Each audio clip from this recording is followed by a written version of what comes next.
Yeah, we're live. Hi, guys.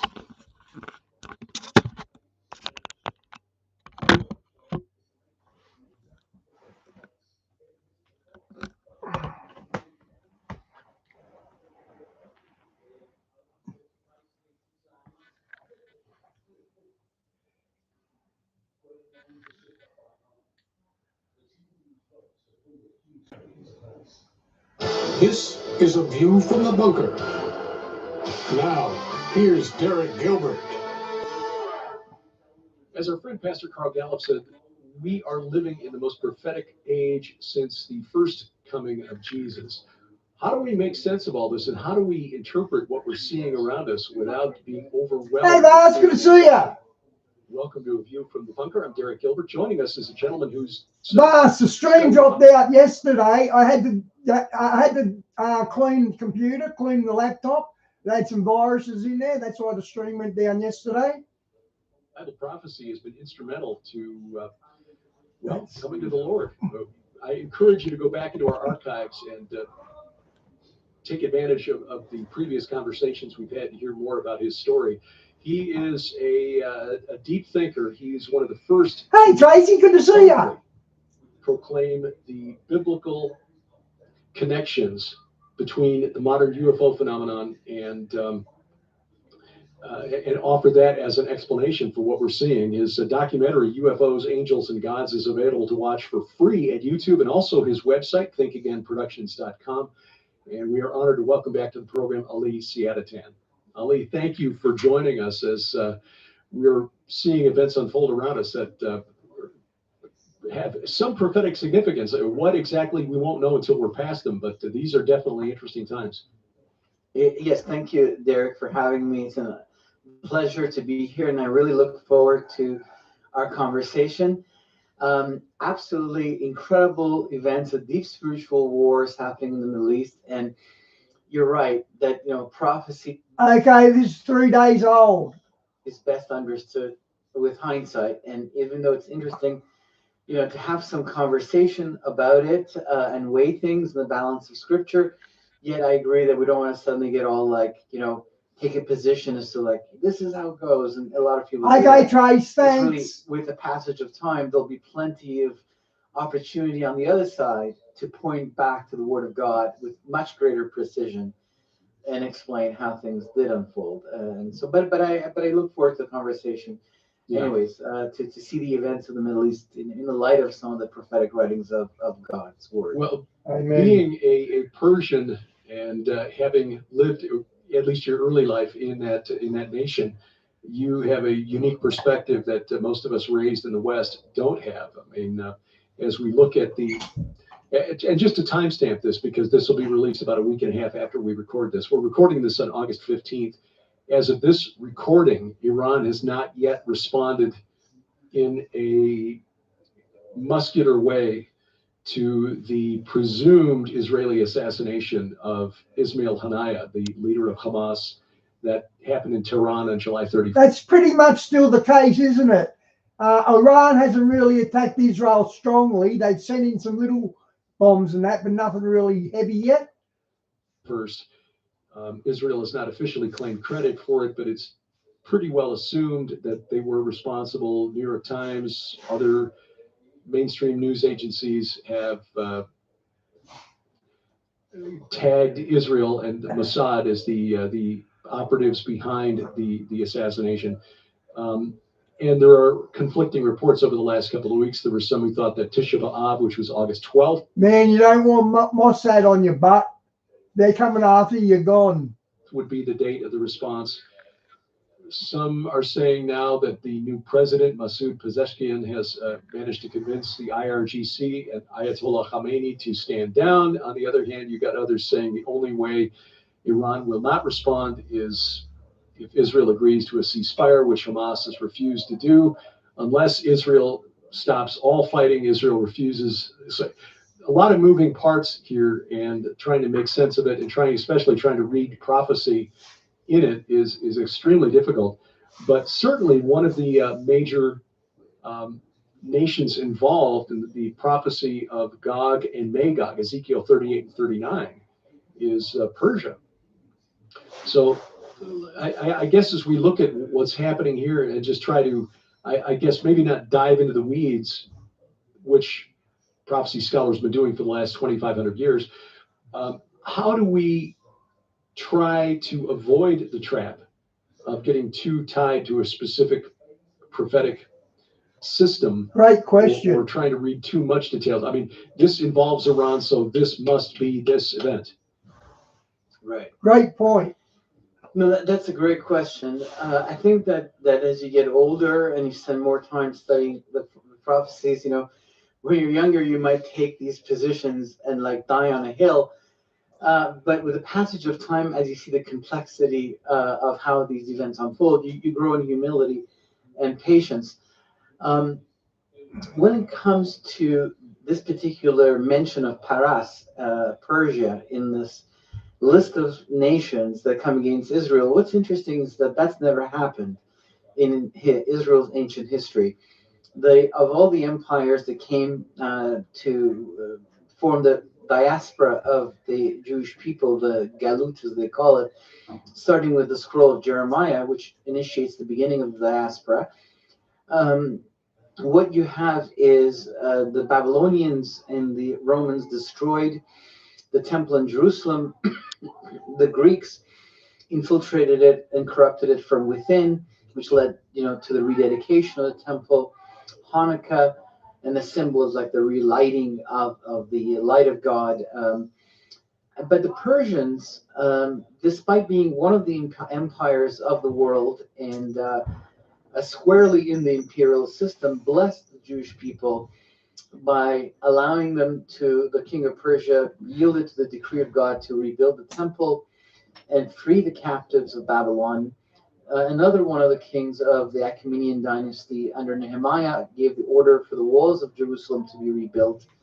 And in the book of Esther, the champions of the book, Mordecai and Esther, these messianic figures, I guess, of that time, were able to reason with the king of Persia, who agreed with them. He could have agreed with his own, prime minister Haman, but he agreed with his Jewish wife and her uncle Mordecai, and he gave the order for the execution of the last of the Amalekites, the son of the king Agag, whom Saul had allowed to survive centuries before. So in that sense, of all the empires, the Persians blessed the Jewish people, while the other ones cursed the Jewish people, and that is a distinguishing feature of the Persian Empire. And this is what allowed Iran to survive 2,500 years as a monolith and as a central governmental system, while the other empires were destroyed. Rome destroys Jerusalem and scatters the Jewish people, and the same happens to Rome. It gets broken into many heads. But in the 7th century of the Christian era, as the Islam takes over over Persia, over time, it leads eventually to the. It's a long story which would distract us from what we were here to talk about. But eventually, in 1979, this particular, Islamic theocracy is formed, and so the scepter of Persia now falls to the House of Mecca, and is to be used by this spirit of the pseudo-Messiah, which seeks to have a religion that replaces the Bible and the kingdom of God with an alternative caliphate and the Ummah. And this then suddenly places Iran in direct line of fire to Judea at a time where Israel has formed as a nation. In fact, it's clear that all of these animosity that is suddenly coming out of that region and organizing is in response to the formation of the state of Israel and to the prophetic movement towards the reestablishment of the fallen tabernacle. Hey, Shawnee, good to see you. What in Christian circles we would simply call the second coming, as kind of our code word for it. And so the spirit that rises against Israel now controls this very important imperial scepter, which is the most powerful Gentile nation of the region, that is re-stretching its empire from Afghanistan all the way to the Mediterranean. It's trying to, influence everybody and bring them into its sphere of influence. And it's charged by Islam. And so suddenly this prophecy becomes interesting because never has Persia in antiquity been gone to war against Israel. As I said, the Persians blessed the Jewish people, and then the Greeks took over the Persian Empire under Alexander the Great. And the rest is history. There ends the story of the Persian diaspora and the Jewish nation.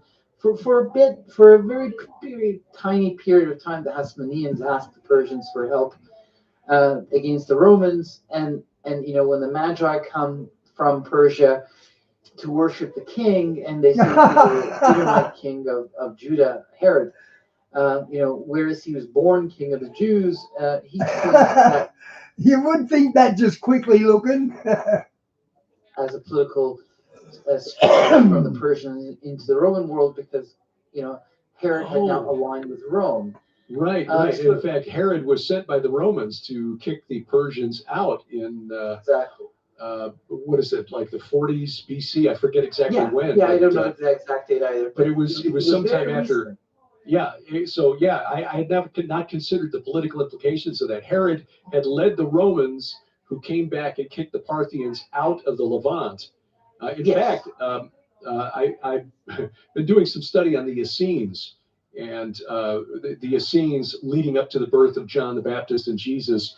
The Essenes actually thought for a while that Herod might be the Messiah, because he kicked out the Persians, and then they realized, no, he's pretty murdery, so it's not the Messiah. And he's not even Jewish. He was Edomite. That's right. He was right. So he was from Jordan, or modern day Jordan.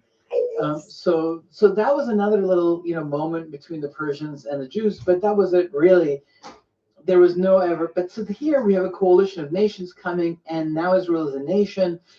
Islamic theocracy has taken over the scepter of Persia, and is no longer is Persia aligned with the decree of Cyrus, but aligned with the call of Mecca to replace the Bible and destroy the very root and foundation of the whole system, which comes, of course, from the Holy Land. And the reestablishment of Israel puts a lot of flesh on the bones of these ancient prophecies and threatens theologically Islam, first and foremost. This could lead to a Messiah, etc. So basically, I mean, we always look for logical arguments, because in our Greek culture, we tend to think logically, but these are spiritual battles. The bottom line is the devil is trying to destroy the prophetic word and detract from the path towards the utopia, which is the Messianic kingdom, and the end of his rule. That's really what's going on here. So then these wars since 1948 always involve the Arab nations. They don't involve Israel. I mean, they don't involve Iran. Right. Then in 1979, there's the revolution, and there's the cry for, hey, we're going to come and liberate Jerusalem from the hand of the Zionists, etc. But and there's even the Al-Quds Brigade created, which General Ani will build to a formidable fighting force, and Trump assassinated him. But then, how do you get out of Iran? How do you extend your power into the rest of the Middle East? There was a war with Iraq for 10 years, but they couldn't defeat Saddam Hussein. And so, but then 9/11 happens, and someone has to, be made as an example, and it's decided by Colin Powell and others, the Bush family, that it will be Saddam Hussein. That will be made the example, and scapegoat. Operation Shock and Awe is put into place. And now that Saddam is removed, and 60% of the south of Mesopotamia is Shia, and that is where the strongholds of the Shia are, because of the people who are buried there, who the Shia look up to. Mesopotamia falls to the hand of Persia, and this was known. This was not a mystery. They knew in the American administration, removing Saddam Hussein was essentially handing over Iraq to Iran. That's why Bill Clinton, after the war with Kuwait, he put a no-fly zone over Iraq and isolated Saddam Hussein's power rather than remove him, because it was understood that it meant you're giving the country to Iran. But under Bush, after 9/11, it was decided that no, this has to happen. And so when the Persians crossed the Euphrates, they always, traditionally claim empire. And so suddenly Iran is able to pour through past the Euphrates and into the Levant, and eventually with the Arab Spring is able to take Syria, because the Bashar Assad needs help. He's about to be toppled, and they make a deal with him. We will secure your power, but from now on, you listen to us. And since Hezbollah was already planted in Lebanon in 1982, now the Shia Crescent is formed from Iran all the way to the Mediterranean, and the linchpin, of course, is Damascus. And eventually General Soleimani brings Putin, because Iran doesn't have an air force that's enough to, so he says, you have the air, Iran will have the land. And that's how it's Okay, Iran hasn't got an air force. I never knew that. Divided between them right now.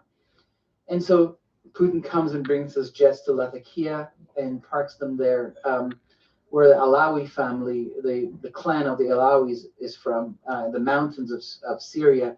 The heartland of Syria is Sunni, but this Alawi clan controls the Sunnis, the family of Bashar al-Assad.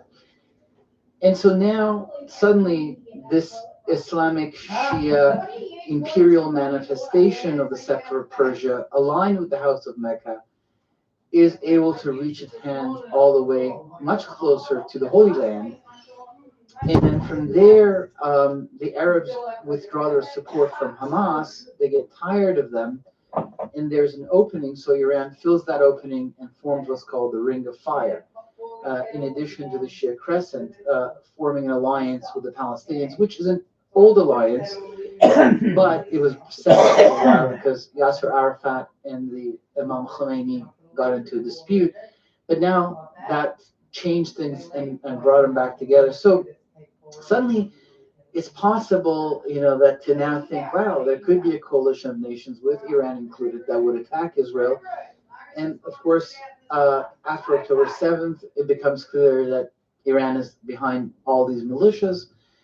And then, of course, April 13th, 14th, we see 300 ballistic missiles flown from Iran towards Israel and 180 drones, which then, really makes it even more possible to go, is this prophecy really happening now? But where are, of course, these other nations? Where is this coalition? So there's a debate about how to, I think, read Bible prophecy, and whether this is really another window into the war of Armageddon, or whether we are to see it as a distinct and independent prophecy. And I have some ideas I can share about that.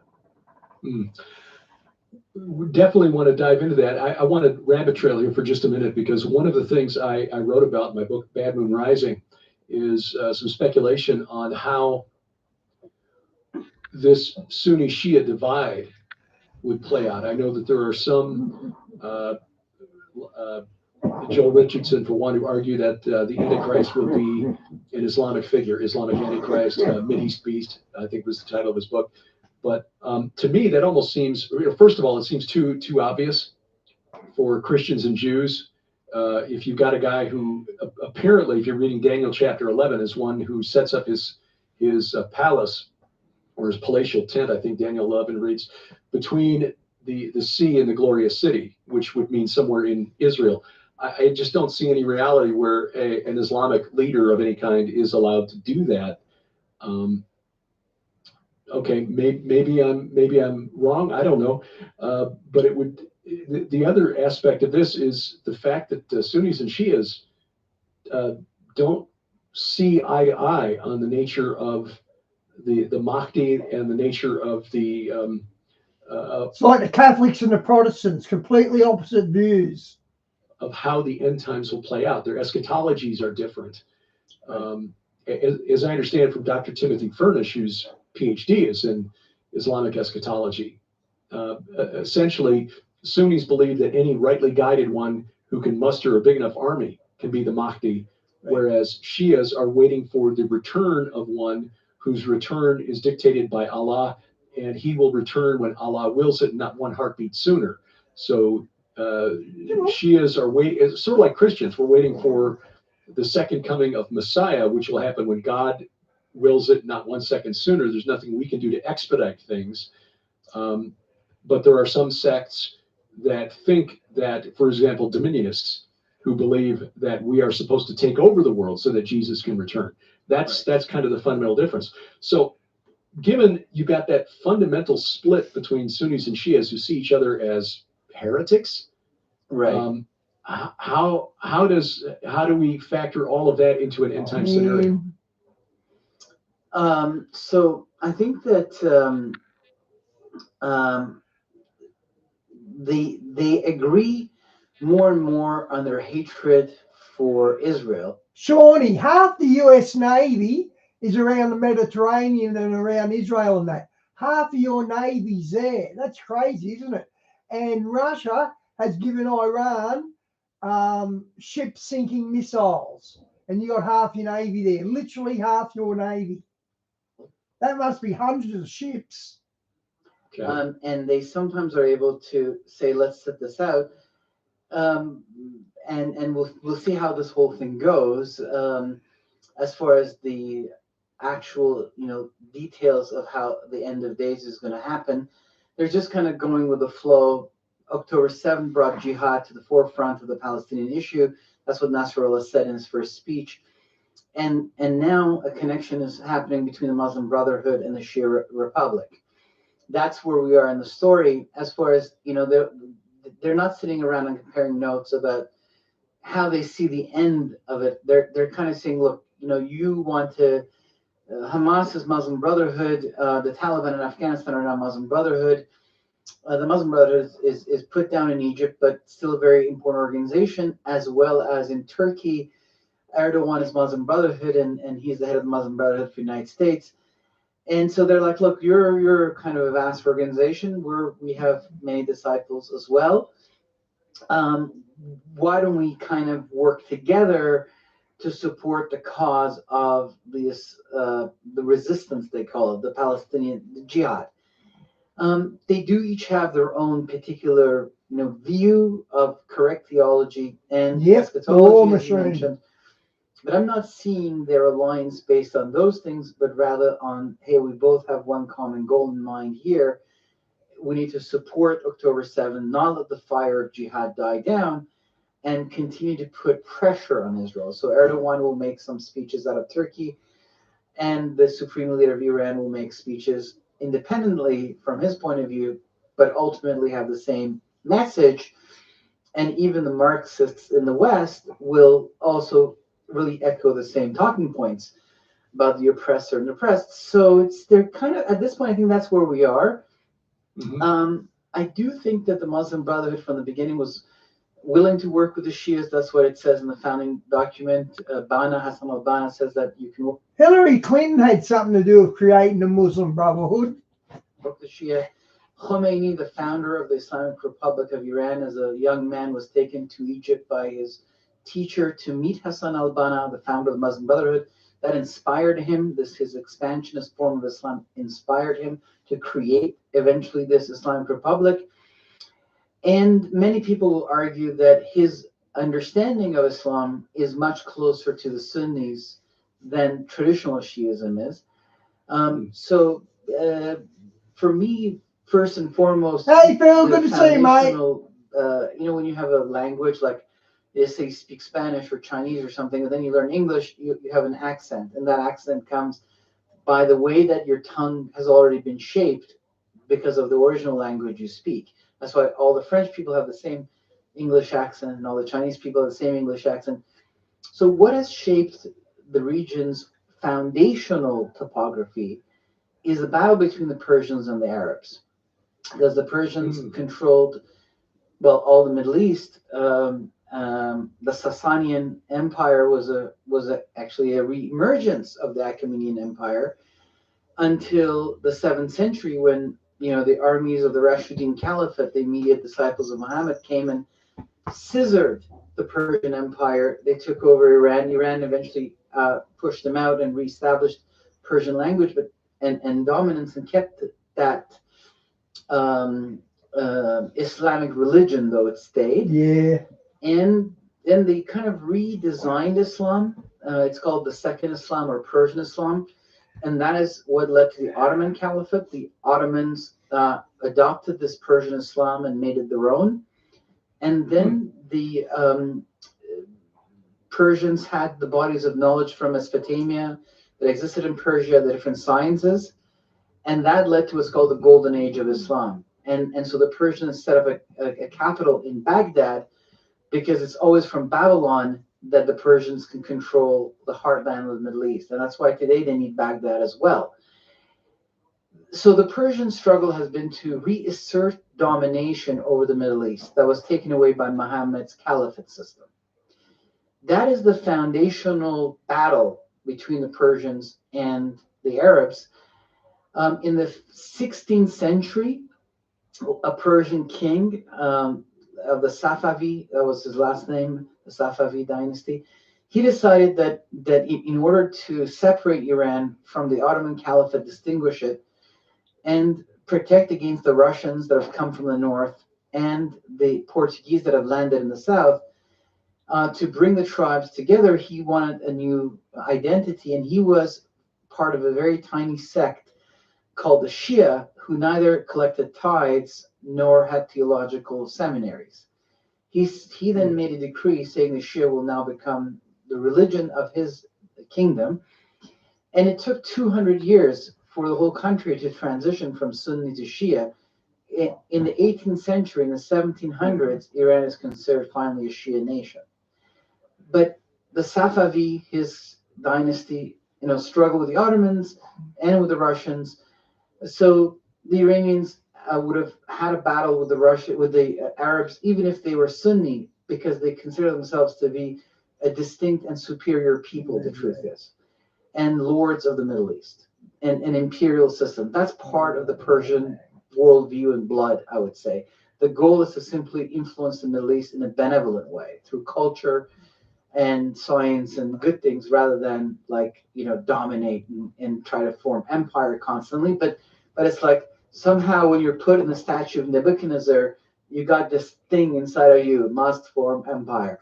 And so you're kind of like, and so you try to at least put a good twist on it. So that's the fundamental battle between the Persians and the rest of the Middle East, is for power and domination, and at times expresses through religion, and these days through sectarian divide. So it's more like the Persians are like, we want to go and liberate Jerusalem. Who is with us? We don't really care, where you stand. That's why when the supreme leader went to the Palestinians, the Hamas, he presented himself not as the supreme leader, which is a Shia title, since the Shia believe in the succession of prophethood and the Sunni don't. That's their main difference. But he presented himself as Amir al-Mu'mineen, leader of the faithful, meaning you're a good Muslim, I'm a good Muslim. Doesn't matter what you believe in, doesn't matter what I believe in. We have a common struggle here. I come to you in that brotherly way to support you. What do you need? Bombs, missiles, tunnels, money. You let me know, and I'll send it over. It was more like that. They're like warlords, nearly. It's inspired by a common evil spirit. Wow. It's interesting when you consider the possibility that we got regional entities that we see in the book of Daniel, Daniel chapter 10. The prince of Persia, the prince of Greece comes to do battle with the prince of Persia, and how that might be influencing the struggles that we're seeing in the natural realm, because it may be more. There may be an aspect of that that's manifest in the ethnic tensions between the various peoples. I made the mistake in college once of referring to an Iranian exchange student. This was back around 1982 or 3, referring to him as an Arab. Because I thought, well, you're all Muslim. Yeah, he got very angry, and I never made that mistake again. Yeah. But then I did make a mistake in Jerusalem once of talking to Turkish owner of a cafe or no, the Arab owner of a little cafe we were at saying, "Oh, Turkish coffee. This is Arab coffee." Sorry.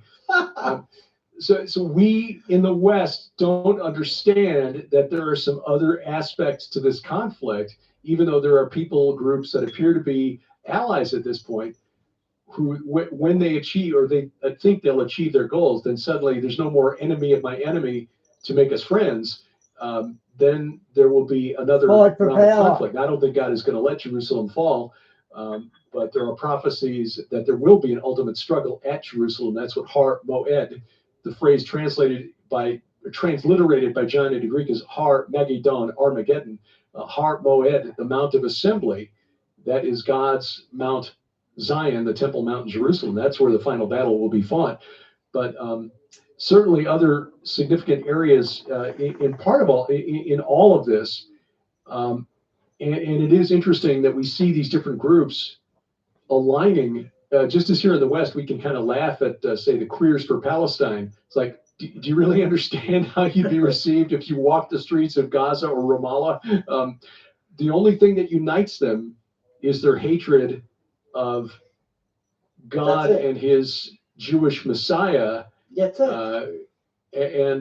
Once that is removed, then all bets are off. It's like in politics, human politics. You may have one political party all aligned against whoever's holding power in that country, but they're fighting within the party to be the one who leads the party. So is that how you're interpreting what's unfolding in the Middle East? Yeah, absolutely. It's like, when they want to have battles between each other, those other differences may become important. And the foundation is the ethnic battles, as you mentioned before, even Islam.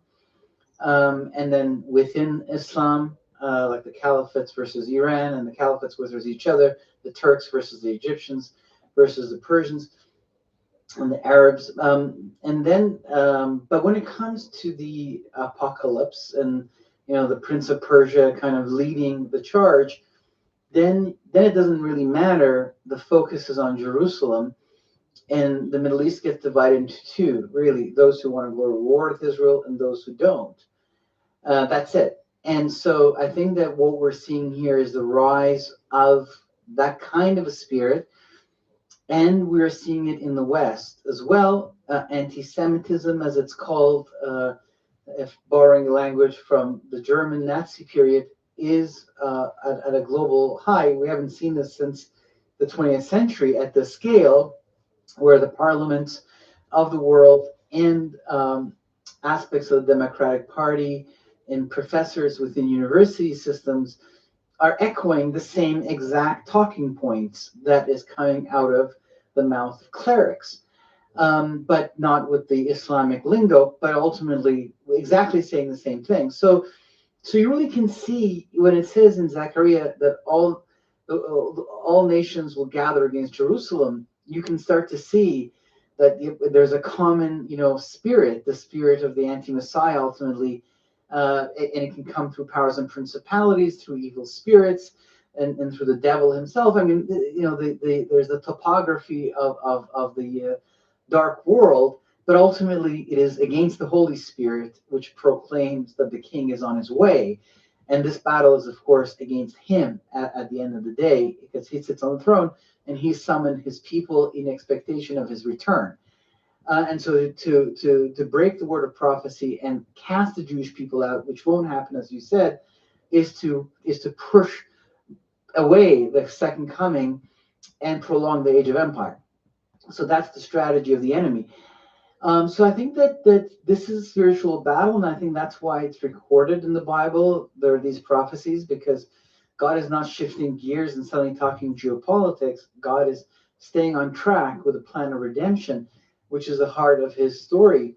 And these are spiritual battles thrown by the enemy towards that plan of redemption, which happens, of course, in two comings, the Calvary and the second coming, the full physical redemption of the earth.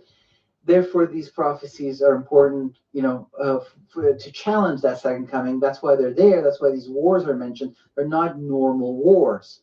They are wars, what spiritual wars we call them, they're angelic battles, and so they're mentioned there, and I think they're scary. They're big and powerful, and so I think the Lord is going ahead and comforting people by saying, "I'm in charge, and that's why I bring these armies. I'm the one that is uprooting evil from the earth. I'm the one judging them, and I'm the one that's going to make sure that they lose." And you know, it's not doesn't mean that we don't have a role to play, but we don't have to have that worry that would come from an all-out chaotic reality led by the darkest of forces, unchained. So we don't have that. So that's the great thing, and I think we do need to get ahead of this and share with people that even though we can't see the details exactly, but we can see enough to say, hey, this really is the season of the signs, and these are the signs of the times, and that there is a Lord who sits on the throne, and it's about, yes, pledging allegiance, yes, of course, but and it's also being comforted and having peace and be still and know that I'm God when David is attacked by enemies from every side. Now, as far as the way that I read this prophecy, so for me, I think I have a fundamental difference I've realized in the way that I approach the study of prophecy than some of my Protestant brothers and sisters. I tend to see prophecy as pattern, and I feel that I'm in good company since I borrow that statement from none other than Dr. Chuck Missler. But don't throw stones, Chuck. I'm sorry. So basically, the prophecies pattern, and I see, when I heard him say that in the 1990s, I was too young in my understanding of the Bible to know what he's saying. But now, of course, I see completely what he was talking about. The Hebrew prophetic poetry is different than the way we tend to see it, which is through the Greek mind, which is a linear fulfillment. Every prophecy has only a single fulfillment, and now we look for it. So we now get into an argument. Is Ezekiel 38:39 about a separate battle, or is it about Armageddon? Or is it about even after that? Since even after the 1,000-year reign of the Lord, at the end of the book of Revelation, we hear again of Gog and Magog. Is it about that? It's like, where do we put this? Because we can only put it in one place in this way of thinking. But let's look at how the Bible deciphers itself. Let's take some concrete examples. So we look at, for instance, Psalm 83, which was written by the cantor of David's court, Asaph, 3,000 years ago, give and take 100 years. And Asaph says, look, there are all these nations, and he mentions all the immediate nations around Israel, in what would be modern day Jordan, Lebanon, Gaza. And he's like, they're all, and even Arabia. And he says, they're all gathered against you. They conspire against your people and say, let the name of Israel be no more. Now, why did Asaph write this? Because he was thinking in the dispensationalist futurist school of thought that one day we'd all sit around and say, aha, this was about today. No, because this was happening in his lifetime. Literally, that's what was happening. Yeah. And the Holy Spirit was inspiring him insight as to what is really in their mind and how God won't allow it. And then he was then speaking that under the influence of the Spirit and putting it into song and praising the Lord in the courts of King David. So prophecy tends to often be about the life of the prophet. A pattern begins that then has multiple fulfillments throughout the history of the Jewish people with an ultimate fulfillment, and then it no longer exists. When Nehemiah comes to rebuild the walls of Jerusalem, the same nations rise against them again that Asaph had mentioned. When the Romans come to destroy the Second Temple, my Roman history professor used to tell us that this was one war. He said, he said that the Romans used the administrative system of Rome, but the legions were made from local infantry, taken from the countries of the places where they were ruling. He said many of the soldiers that came in the legions in Jerusalem were from Syria and the countries around it. And he said that's one war they were happy to fight for the Romans because they hated the Jews so much. So even in 70 AD, the Common Era, we see this. We see that that the Psalm 83 kind of is active. And then we see 1948, the War of Independence. And so basically for 76 years, Israel has been involved essentially in Psalm 83, right? I mean, these countries, they come in 1967, some of them come in 1973. And then today, we see, again, since October 7th, the same countries around. Now, it's like a piano. It's like the keys of a piano. Every time the prophecy ignites, some of its keys start to act up, and others ones don't. So for instance, there is a prophecy in Ezekiel 28 about judgments that will come on Sidon and Tyre that arguably haven't quite ever come to that extent. So we're going to see if this war right now is on the cusp of expanding into Lebanon, because Hezbollah has launched 6,000 missiles since October 8th. It has shrunk Israel by forcing the Jewish people to evacuate the north of Israel. Even today, they threw a huge barrage. It's not mentioned in the mainstream media, but virtually every day they're throwing missiles over civilian populations. They won't give up. They won't stop. And it looks like the only way for Israel to secure its borders is to take care of Hezbollah in the north. And so it's like, okay, but that's kind of like the Psalm 83. But then now is this Ezekiel 28, exactly now coming online? Or you look at the prophecies of ingathering of the, let's say Ezekiel 36, just to take one that's very famous because it's an entire chapter. Did it apply to the Babylonian exile? And a lot of people in the Preterist school and other schools read it that way. They go, Ezekiel said that the Jewish people would come back, and they did. And then that's it. We're done with that now. It was, there was the Persians freed the Jewish people. They came to rebuild the land, and sayonara. It's done. But if you look at the canon of scripture of the Old Testament, in the Hebrew canon, it ends with a decree of King Cyrus. The Christian church reorganizes the canon's order and puts it into, the minor prophets, the major prophets, and historical books. But the actual Old Testament, the way that Ezra put it together, ends with the decree of King Cyrus, which is a decree of invitation to come up to Jerusalem and build a temple and worship God. Why? Because its ultimate fulfillment is the second coming of the Lord. Its ultimate fulfillment is the temple that he will set up in Jerusalem. The final ingathering of the Jewish people happens after his second coming. And so this is a very long process. It's a pattern. So Ezekiel's prophecy of ingathering applies not only to the Babylonian exile, but to the Roman exile, the one of which they have been started to be ingathered. Because it's a pattern. It applies to dispersion and gathering. It goes all the way back to the writings of Moses, where it talks about dispersion and ingathering. Already in Deuteronomy, at the end of the book of Deuteronomy, Moses already says, before you even go into the land, let me tell you what's going to happen. You're going to come out, and you're going to come back, and you're going to plead. And Jeremiah says that too. I want to bless you. And so these are patterns of this history, but then they have very precise moments of fulfillment where specific things that are spoken in those prophecies suddenly appear on the stage of history.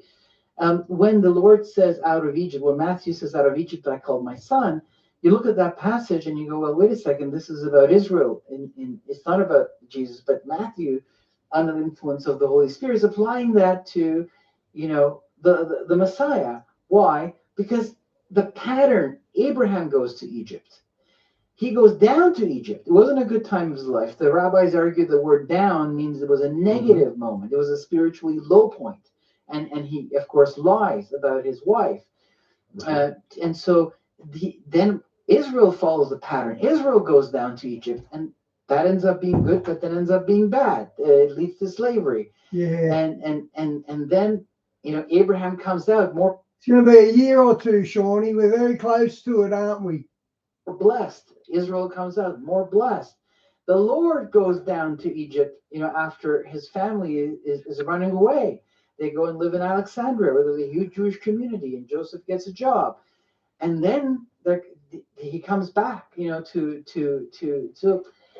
You look at, for instance, the story of the Passover, and I'll give just two examples, but I think it's important. The story of the Passover, it's a historical story, but it actually is about the second coming of the Lord, the gods of Egypt, the Pharaoh, and the Redeemer, the Passover lamb. It's all there. It's not just about the first coming where he picks up the Passover cup and he says, "This is my blood." It's also about the second coming. The template of the Passover is important for the book of Revelation, and it's about the second coming. So it's a historical template that is talking about a future age that will of history, that it will even have a larger fulfillment than just the defeat of the Pharaoh of Egypt. It will be the defeat of the Pharaoh of the world and the redemption of all those who have the blood of the Lord, waiting. And so I was on a show, and I'll end with this example, talking about the abomination of desolation.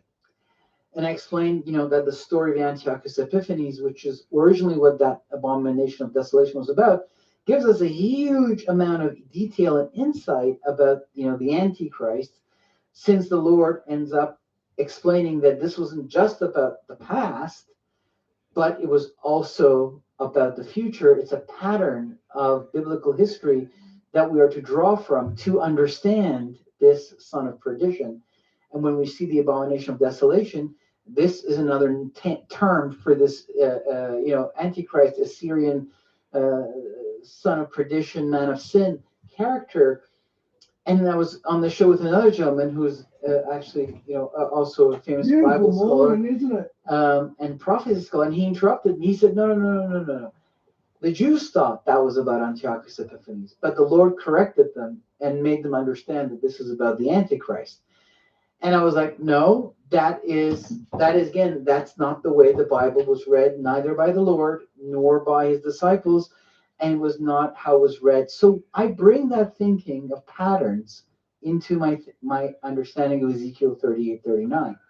What I see is that they burn the weapons of the enemy for 7 years, that it takes 7 months to bury the dead that come against Israel, and that if you don't bury the dead, if you find a bone, you have to call the specialists.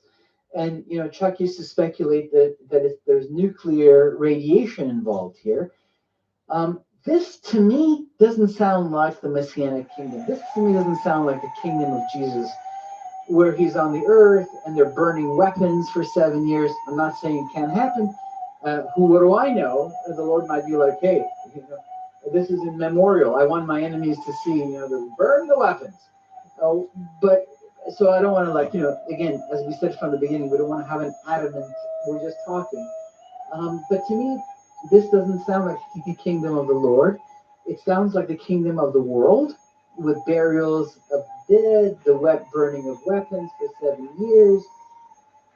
And so what I see is that the same way that Psalm 83 is a prophecy that applied to Asaph 3,000 years ago, applied to Nehemiah, in some ways applied to Rome, and that the Jewish people have been involved in it for at least 76 years now.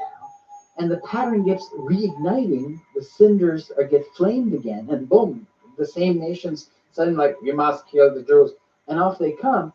I see Ezekiel 38:39. So what I find interesting about the conflict with Iran today is that it tells me that we are now judging the pattern of this prophecy is starting to show itself finally on the stage of history. That this is the beginning of a new prophetic pattern fulfillment that we haven't seen ever before. And as we are speaking today and yesterday, the actual wars predicted in the Bible, something we haven't seen yet. That's what he meant. Wow. There's a guy, he's 88 years old, but still, he's the leader of the Palestinian Authority, Mahmoud Abbas, Abu Mazen they call him. Iran has been trying to undermine him because support for Hamas in Judea and Samaria is at an all-time high. And Iran has been trying to undermine him by trying to overthrow the Hashemite kingdom of Jordan or make a deal with them, and use the fact that 70% of the people living in Jordan are, Palestinian Arabs, trying to win them over and has been smuggling weapons through the Jordanian border into Judea and Samaria, trying to make up for the loss of Gaza. And some of those weapons, I have to say, come from Afghanistan. And I don't, they belong to the Taliban. They were made by America and paid for by America, but they belong to the Taliban as part of the deal that Donald Trump made with them. So basically, those weapons are making their way in there as well. And Mahmoud Abbas is now trying to position himself as the leader, while Sinwar, who is under some dungeon in the earth, it sounds like some strange movie with a bunch of hostages in the belly of the earth, talking on a secret phone, trying to negotiate, and the world is in chaos. He wants Marwan Barghouti to be freed from the Israeli jails. Mm-hmm. He's even a worse terrorist than Sinwar is. He's just like very dangerous man. And he wants him to become the leader of the Palestinians, and the world, including the United States administration, are suggesting that the whatever remnant of Hamas still exists collapse into the Palestinian Authority. And the Iranian-led bloc is like, this is a good idea because it salvages their assets for a future war. But then suddenly Mahmoud Abbas gets up and, as you said, goes to Russia on the 9th of Av, on the Tisha B'Av, on the day this, and the Iranians, you're right, at the beginning said we will attack on Tisha B'Av, and they were ready. They fired everything up to throw it on the 9th of Av. And the Minister of Defense of Israel, Gallant, called Lloyd Austin and said, look, our systems are saying they're about to fire. Lloyd Austin looked into it and said, we concur, and dispatched another carrier group to the region, including the nuclear sub. Yeah. And you were mentioning, does the president know about this or not? Well, yeah, I think he does. and so basically, and then a diplomatic onslaught began to stop them, led by the Vatican, and then the leaders of Europe, and finally the White House. And that has led to the ceasefire negotiation that's happening as we speak in Qatar. You're right that they said if this falls apart, I won't. We will continue the attack. And Sinwar, from his dungeon, said, "I'm not even going to show up, or even send a representative," which means to Iran, "Go ahead." As far as we're concerned, there is no ceasefire, and you said that you just okay, Phil. God bless, mate. So suddenly, Abu Mazen from the Palestinian Authority, who's competing for power, on the 9th of Av, on this day of curses, the weakness of the Jewish people, he gets in a plane and goes and sees Putin. And then he goes to Turkey, where he is today, and I was watching his speech. And in Turkey's parliament, he says, we are dedicated to the way of Sharia, death or martyrdom. And he gets a standing ovation. And these sound a lot like Ezekiel 38, 39 countries. And then he says, even if I lose my life, I don't care, I'm going to Gaza. Yes, I saw that. That's going to Gaza, and I invite all Muslim leaders to join me on the trip to Gaza. He's competing. He's saying, no, I want to hold on to I want to be the guy, not this Barghouti fella. But the fact that he's now connected to Turkey and Russia in his trip, because he did his PhD in Moscow in a very specific university where the KGB trains Islamist assets. And he did his PhD.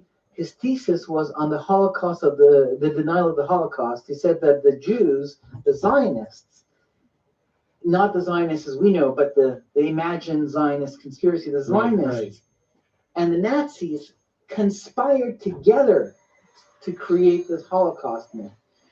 That was his PhD thesis. Oh, wow. So this guy goes to Russia, goes to Turkey, and so now he may be pitching himself to Iran and saying, guys, don't try to undermine me by supporting Hamas. Hamas is done. I'm the guy. Even though he's 88 years old. And then the people in Iran might be like, you know what, you're the guy, but you're 88 years old. So, but what if he becomes the linchpin that connects Iran, Turkey, and Russia, which already have a connection, but now he becomes one more piece of that connection puzzle.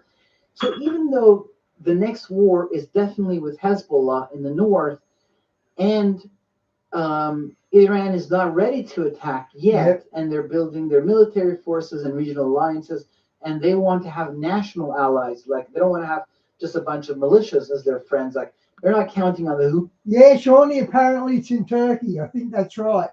Houthis. They're not like, oh, the Houthis.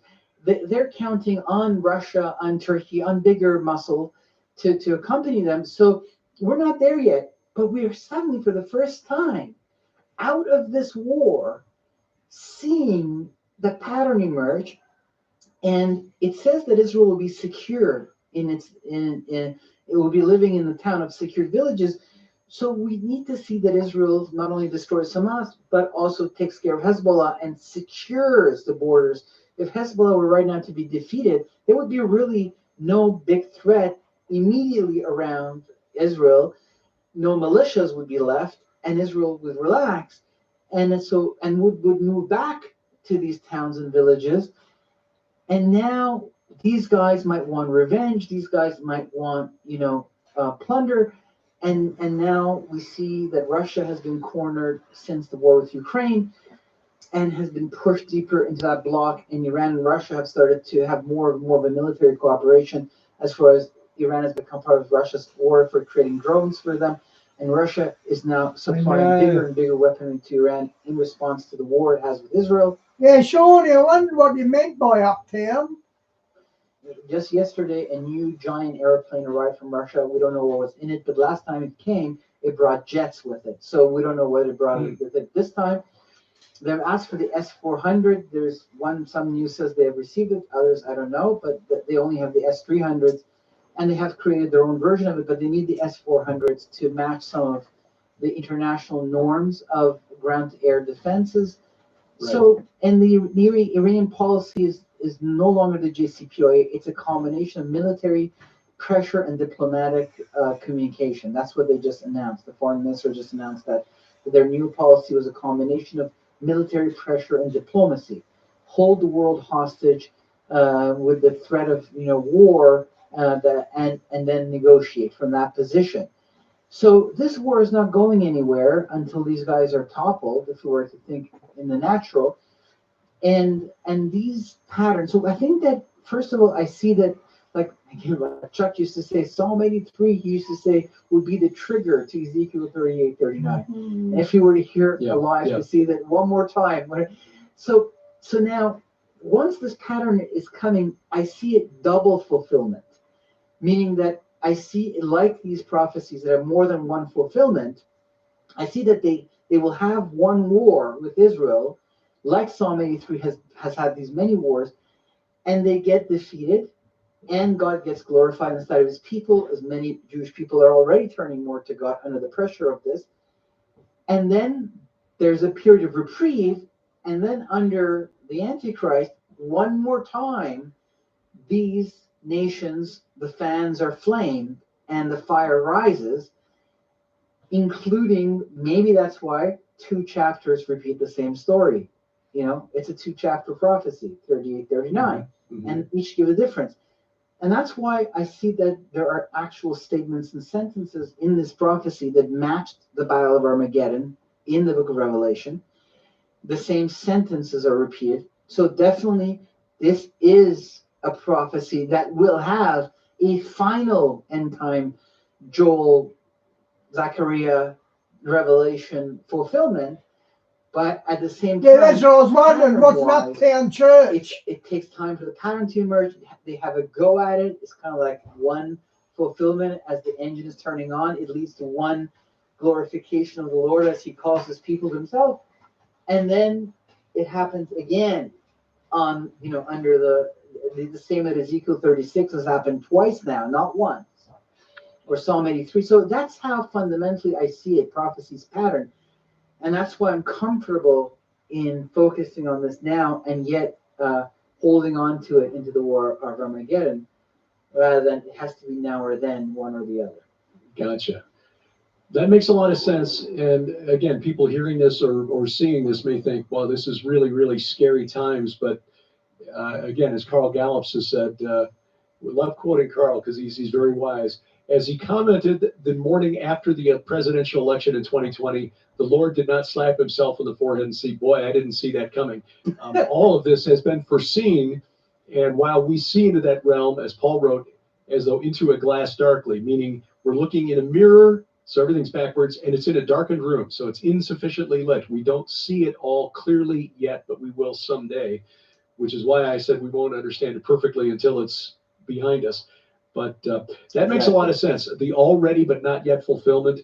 And I really think that's a good insight that this is the first time we've seen Persia emerge as an enemy of Israel in history, which suggests that we are now moving into a new phase of prophetic fulfillment, which would certainly track. I mean, just the restoration of Israel in 1948 was a mile marker on the roadmap to on the road to the end of the age, and certainly the emergence of Persia, Iran, as an enemy of Israel is another. We could go for hours on this, but in the interest of trying to keep these programs to a manageable length, we will leave it here, and we'll have to pick this up again.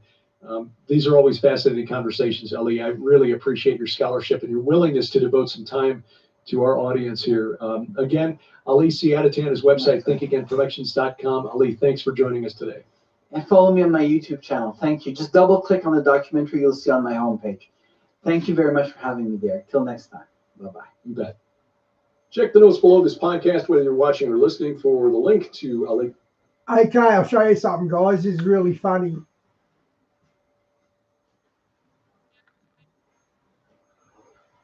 Check this out. AirTouch 5 is Australia's smartest air conditioning controller. It features a clever phone app, so you can control everything to do with the appearances of Jesus. But watch this guy get owned. I've never seen someone get owned better than this. It's brilliant.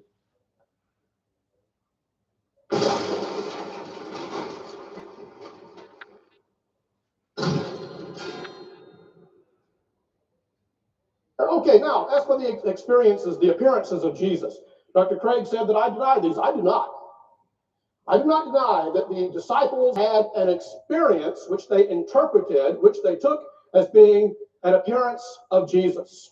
I think they probably did. Well, how do we account for that? How can we say that they could possibly have had such an experience? Well, once again, he very far too quickly and dismissively disregards the explanation of hallucinations.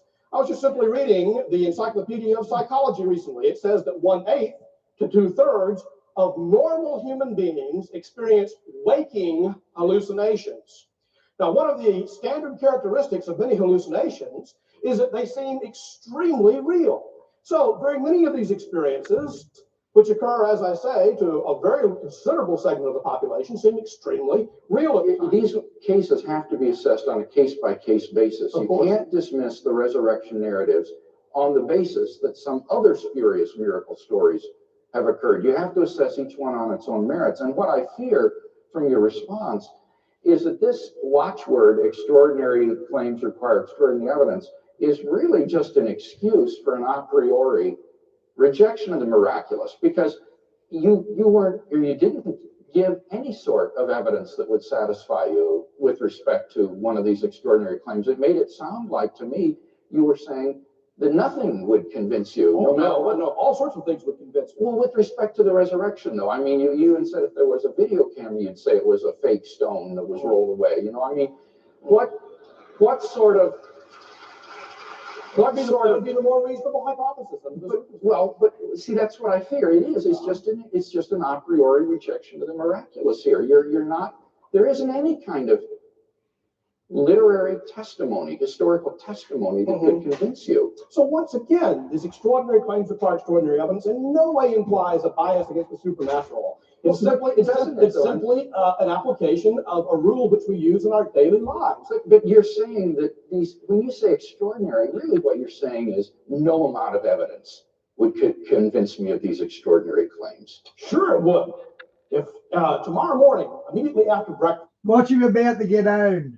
Hang on, Shawnee, I'll check that out in a sec.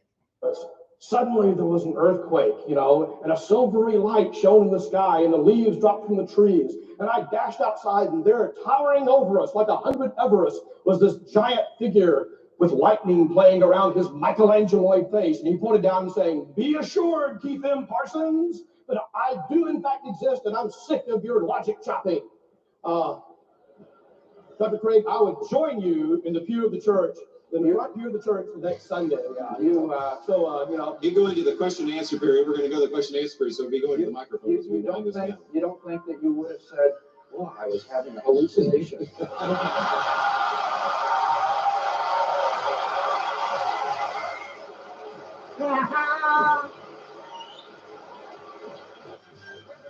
That is brilliant. I really love that. Hang on, I'll look for that in a sec, Shawnee. No, where is it? Where is it? Where is it? Live videos. Oh, where'd it go? Hang on. Hang on. Hang on, does this?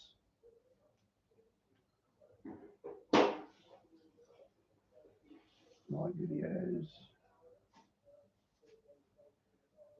There it is. Bloody ad. Hang on, guys.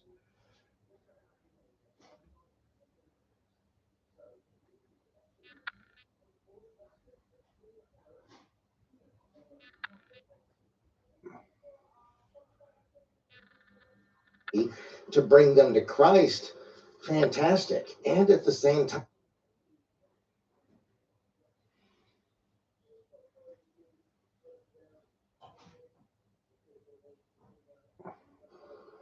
good evening, everybody. Thank you so much for taking the time to come spend time with us tonight. It was a hot day again. How's the weather out there, Watchful? Perfect, man. It is just like the perfect temperature all the way. Chatfields. Shawnee, can you go on the channel and post a link? I don't know how to look for that video. Windows are open. It's not so hot that we have to have the AC up I'll try.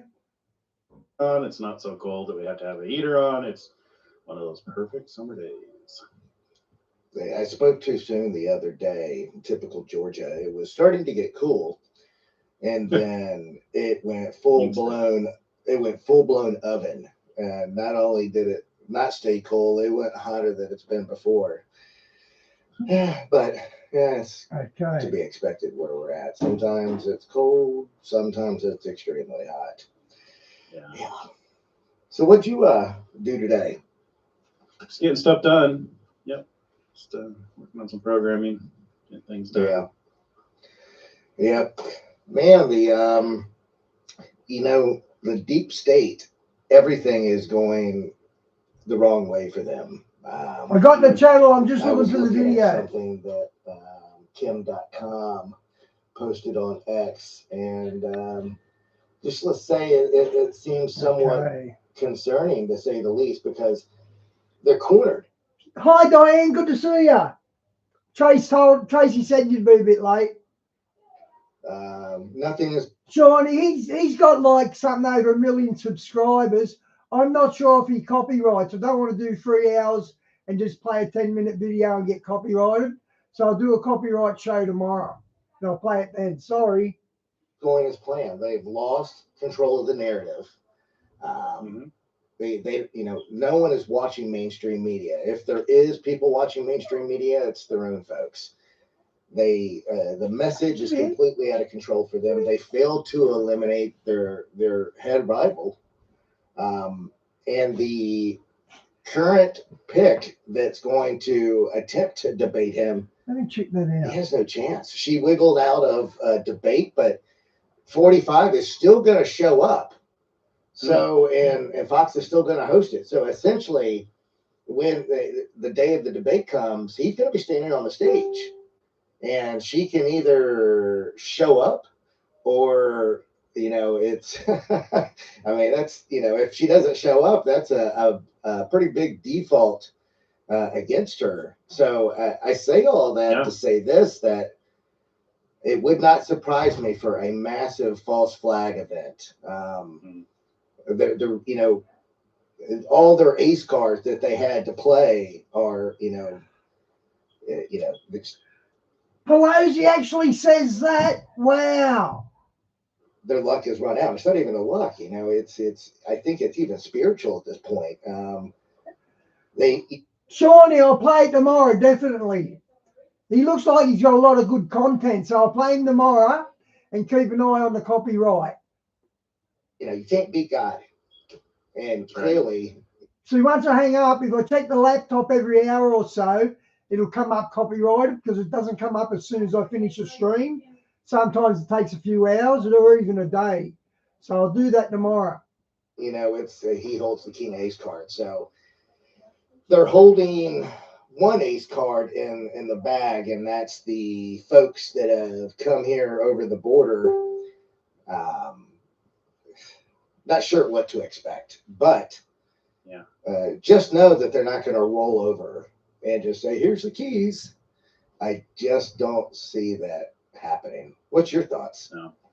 Well, it's hilarious to watch because everything they try backfires. So it's like you can see that they're getting reluctant to try things. Yeah. It's like, man, everything we do to try and take down our opponent just makes him stronger and more powerful and a harder target to hit. I mean, like even to the point of putting him in jail.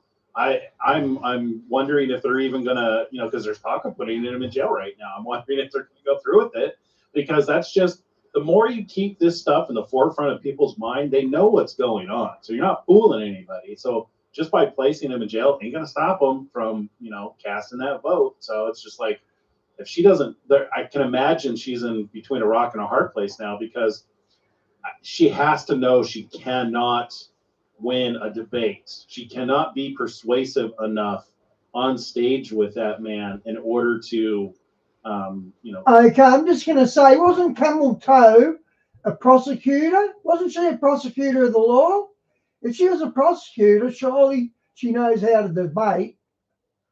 Move anybody from who's currently either undecided or decided over into her favor. So it's just like, man, almost the best move is for her to not show up because she could end up doing far more damage by showing up, like, number 46 did. I mean, that was massively damaging for him to show up because people just saw how bad he was. They could be worried about that same thing, just worried about how bad she is. I think it would be very dumb on her part to actually try to participate because I don't think there's any chance that she could persuade anybody. Wow. Unless maybe she goes sober that day because it seems like she has a habit of not being sober. I heard she. Hopefully they'll all get exposed, Diane. Hopefully God's going to bring in his justice and they'll all get exposed. A whole lot of them. Very smart. The only thing I could figure is maybe who we're seeing is somebody who's got a drinking problem. Maybe if she puts the bottle down for a couple of days, she may be able to hold her own. Yeah, I had looked into her months ago and watched a bunch of stuff when she was DA.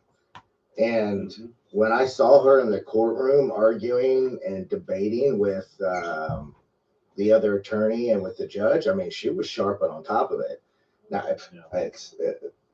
what's happened since then, I have no idea. You may be right. It could be that there's a substance abuse problem going, but clearly they're nervous because she's even had recent interviews with journalists that are on their side, and she's totally went sideways on those and did damage her on her own. I mean, and these were softball questions that were pitched in her favor, and she still. it's why did they pick her? There's more to this, guys. I think we're missing something. What is it? Because I'm sure they had better cards in the deck. I mean, Gavin Newsom would have been a much better pick. He can talk. He's a good-looking guy. They have so many other options. So why? Is it because they are going to pull 46 completely, which will default her into the executive position, and folks will just want to keep that current administration because of their brainwash. I don't know.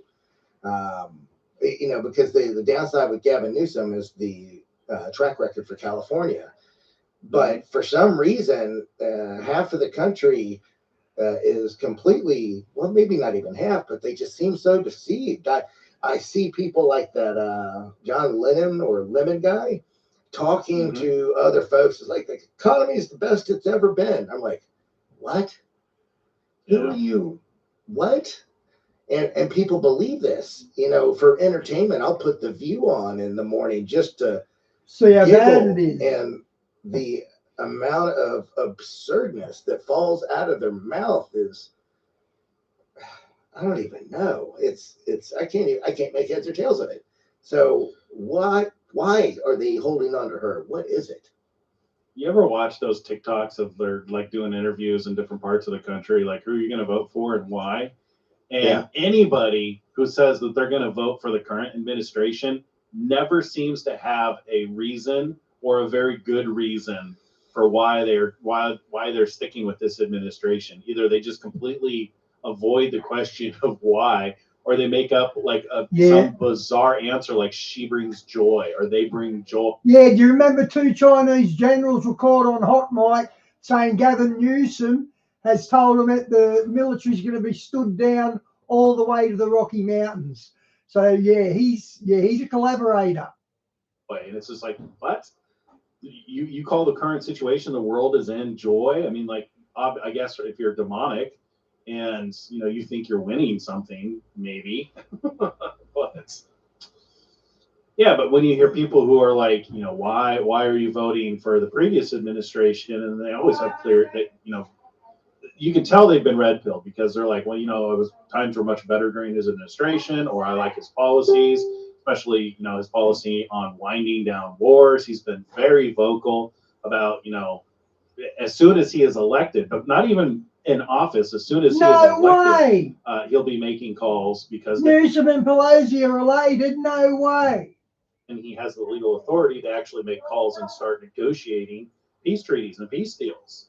And it's like people are like educated it's just like when you actually spend 5 freaking minutes to do some research and you realize one of the candidates is a complete idiot and the other one just says words wrong, but he's very good with policy, he's very good at getting things done, and you actually realize that this is the person who's going to result in you having a better life. You get people jumping ship on the current administration.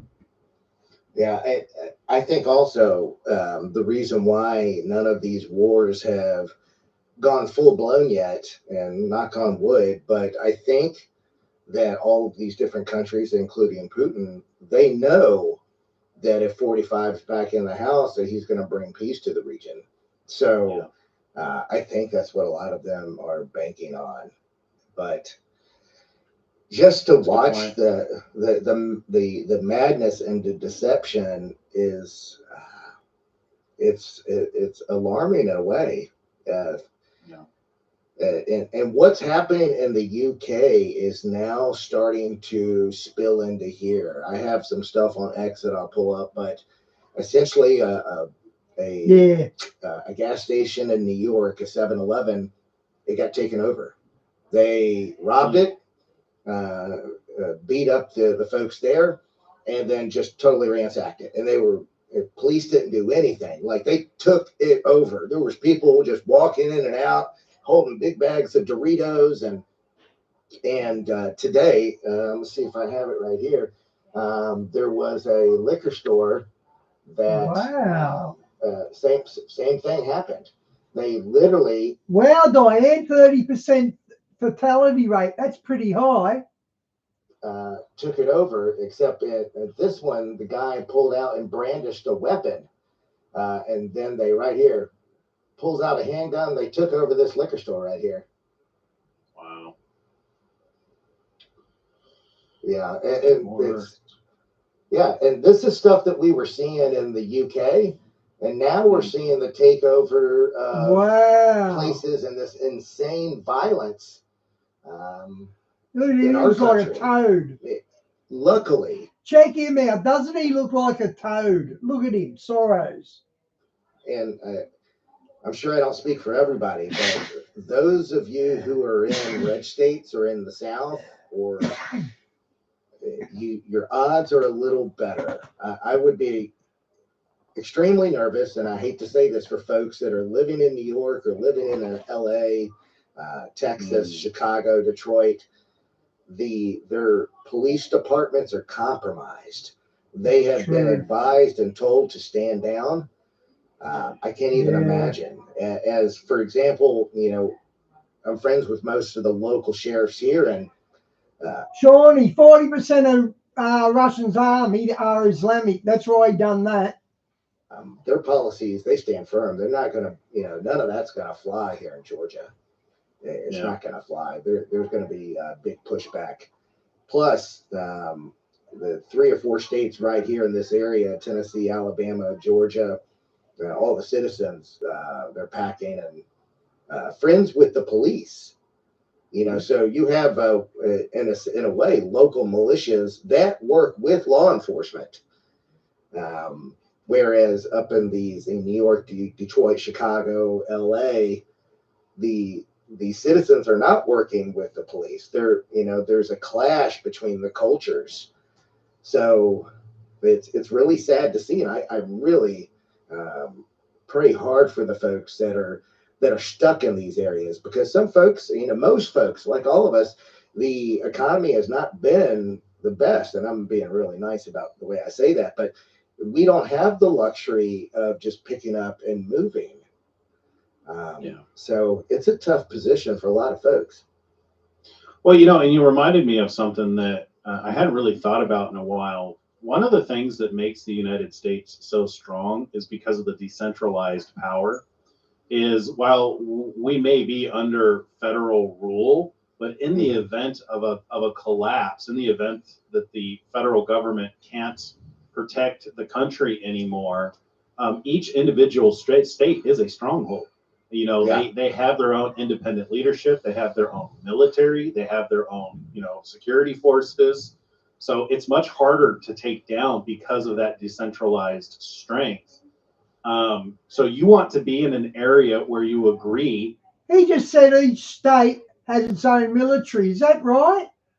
Have they got their own militia, each state? With the leadership of that particular area that you're in order to have because you don't want them turning on you. You don't want the leadership turning on you. That would be the biggest disaster.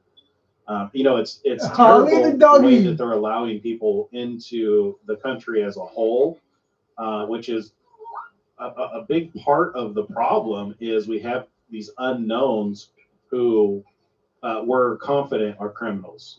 That's why we call them criminal aliens. Is they're not even coming in correctly. We don't have a detailed record on who they are and what they've done, and they're bringing them in, giving them money, giving them a place to live, giving them access to weapons, and they're literally, it's an invasion into our country. So I imagine that it's interesting. I imagine places, I used to think that like Texas would be the biggest pushback, but it seems like they're invading those areas because probably they would get the most resistance there. It's almost like they're a cancer eating it from within. So maybe the big places that we thought were strongholds may not even really be, some of the better places to be, better places to be. Diane, Montana, is that a Mormon stronghold? Might be the more remote strongholds that have. Oh, no way! Thinks more like you do. I just said stronghold, and he just did it at the same time. I love Texas, but the main issue there is they have thousands of miles on the border of the enemy. So they have cartels raiding, and half of the government is on the payroll of these criminal organizations because of the cartels. So that's really sadly the issue.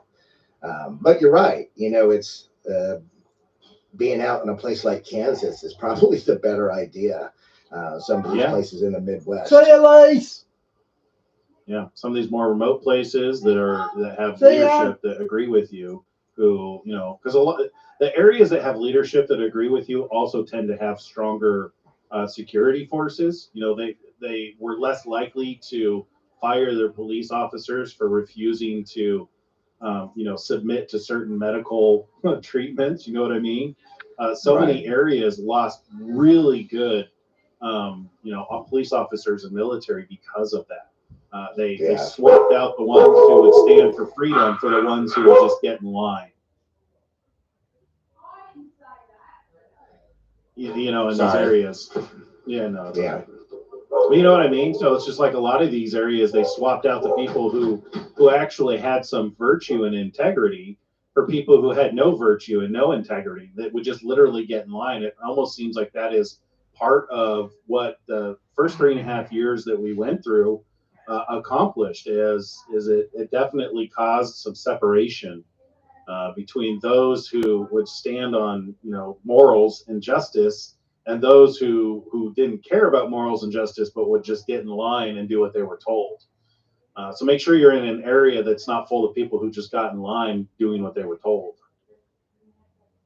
Yeah, I mean, it's a good point. Like, look at here, California. The California Senate voted 23-11 to give the new people that have showed up here in our land $150,000 for their home. No way. I mean, please. I mean, if they can do that for them, why can't they do that for the American people, or at least the homeless, or just Wow, that's stunning. the struggling veterans that are living under the bridge? Why are we doing that? That just doesn't make any sense to me. Yeah.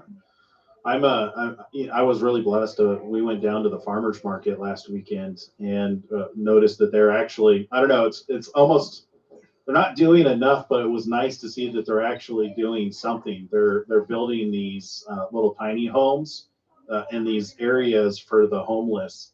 The problem is they're not building enough of them. There were still rows of homeless on the streets, but it was nice to see that they've actually done something. And built some homes for them to be able to move into so that they can have a safe place to take a nap and get a shower and have access to a stove to actually cook food. Wow. I mean, but it's heartbreaking though. Yeah. But it really shows you the core motives of what's going on though. Mm-hmm. And they're not doing this for the folks coming across because they care. It's totally it's a full-blown narcissistic sociopath setup. Yeah, these folks, they're banking that they're going to be votes, and they're banking that they will be able to use them as their muscle in the event they need to. Yeah, because otherwise it doesn't make any sense. It doesn't make any sense. Yeah, I think they're dumb enough to actually believe that, but I don't think they're smart enough to realize that that's how entire countries collapse. Anytime you've seen countries do that, they eat themselves from within, because you're allowing people in who can't be controlled, expecting to be able to control them. Well, money talks, and True. You throw enough money at the situation, things happen. But look at what's going on right now across the pond in the UK. They don't really have to tell them to do anything. They just cut them loose and say, whatever you do, we don't care. We want to arrest you. Go wreak havoc. Yeah. Well, and if the locals try to defend themselves, arrest them.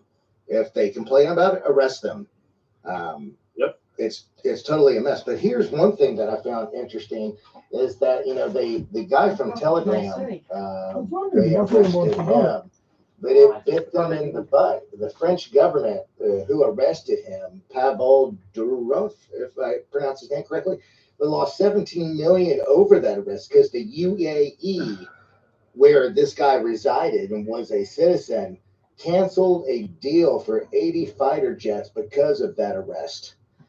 So, and folks are protesting and boycotting the French government, and rightfully so. The evil, wicked lizard overlords they need to be put in check. But I think people are pushing back, which is somewhat of the alarming thing, because like we've already mentioned, their backs are pushed into a corner. and desperate people do desperate things. Yeah, I think this next administration is going to be less about shoot. How do you say this? It's less voluntary and more forceful, because I don't think people are going to fall for the same shenanigans that they did this last 3.5 years. Yeah. I fully expect them to try the same shenanigans that they did, but when they see that they're not working, they're going to panic and resort to force. And I think that's where we're going to start to see things really bad.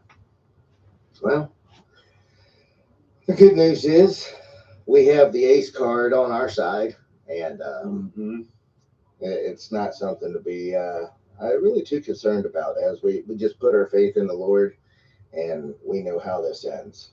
So, and the key is make sure you guys are networked locally, talk with your neighbors, have water and food backup in the event something does happen. Make sure you got your ham radio set up. But Stockpile your PPs. Well, yeah, you said Your you were PPs and your stingers. you were working on something also. You said that you may want to talk about tonight. Was that something you wanted to talk about, or do you want me to just go into? Yeah, I can kind of lay it out there. It was Okay, it cool. was funny. I had a hard time sleeping last night. So I couldn't stop thinking. I thought, well, I was thinking about the chiasmic structure of the scripture, to see if we could look at it to get answers for things in the book of Revelation. It's singular. I don't know if you know that. I did the same thing. I always am catching myself from Revelations, because it's got more than one. So Frank got me thinking about the woman. So Revelation 12, the woman who was in pain to be delivered. Get away, dogs. I was thinking about the chiasmic structure, and I go, okay, so where was the first instance of that in the scripture? Because we know that the way that the Bible is written is things build on top of each other. That's why we see these types and yeah, Sean, he's been told to come out and say that, Zuckerberg, to make it look like it's for free speech. Shadows. And I was thinking, if you go back to Genesis 3, that is ultimately where that concept came from, when Eve had actually taken some of the fruit that she was told not to. She consumed from the tree of knowledge of good and evil. She was deceived by the serpent. But it was when God confronted Adam and Eve and was talking about them and confronting the serpent, he had made the declaration that because of this, the seed of the woman would bruise the head of the serpent, and the serpent would only kill. So this is that first exposure that we with having a child, and it kind of, so when you law use the pattern, I think that's how it is that we'll be thinking about that. It's interesting because That's them, guys. It's not me. First it was Eve, and most of them is for all purposes. Hey, your internet. I don't think any of us understood, and we didn't understand the last 20 seconds. Damn it. Sorry, I figured you'd want to know. Too much. No, it was breaking up. What was the last thing you heard? In the Garden of Eden. Yeah. Okay. So I'm gonna get the framework. Still breaking up. And then I'll do more. We're still breaking up. Reboot, mate. Reboot. Yeah. I'm gonna look at the chat, see what questions you guys have. Yes, we understand Watchful sounds like a robot. His internet is giving him issues. That is one disadvantage of being out in a remote place, which I would be good with over living closer to the city. Chris, did you see Benjamin? Here's something a little interesting. We got the Commonwealth Games where Australia is linked to the British through the Commonwealth, and we have the Commonwealth Games. It's like the Olympics. And Victoria, Melbourne, Victoria, had the games for 2032. And as you know, it takes years to set up these stadiums and all that. So they put all this money in, and then the Victorian government just completely cancelled the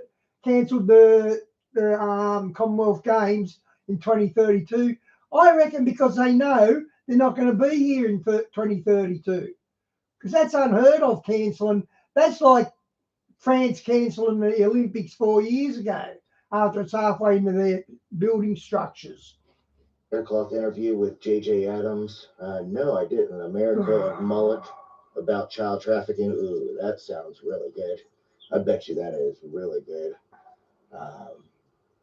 I'll have to watch that. Interesting. You know,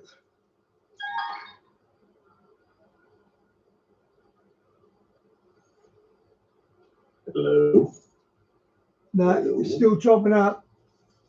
Maybe I should give up talking. Apparently, me talking wears out. Robot Watchful is back. Can you hear me? Hello, hello. Yeah, I think so. All right. I'm gonna let you do more. I'm gonna let you do more of the talking. We'll come back to my subject when I fix my internet. Okay. We lost your picture. Not sure if you're aware of that, brother. Still broadcasting. I see it down below. Oh, it's fine. Guest has muted themselves. Yeah. Oh, okay. No, it That just was there's no. Hold on. Let me see if. Nope, I don't have. Really? I'll keep an Let me eye go.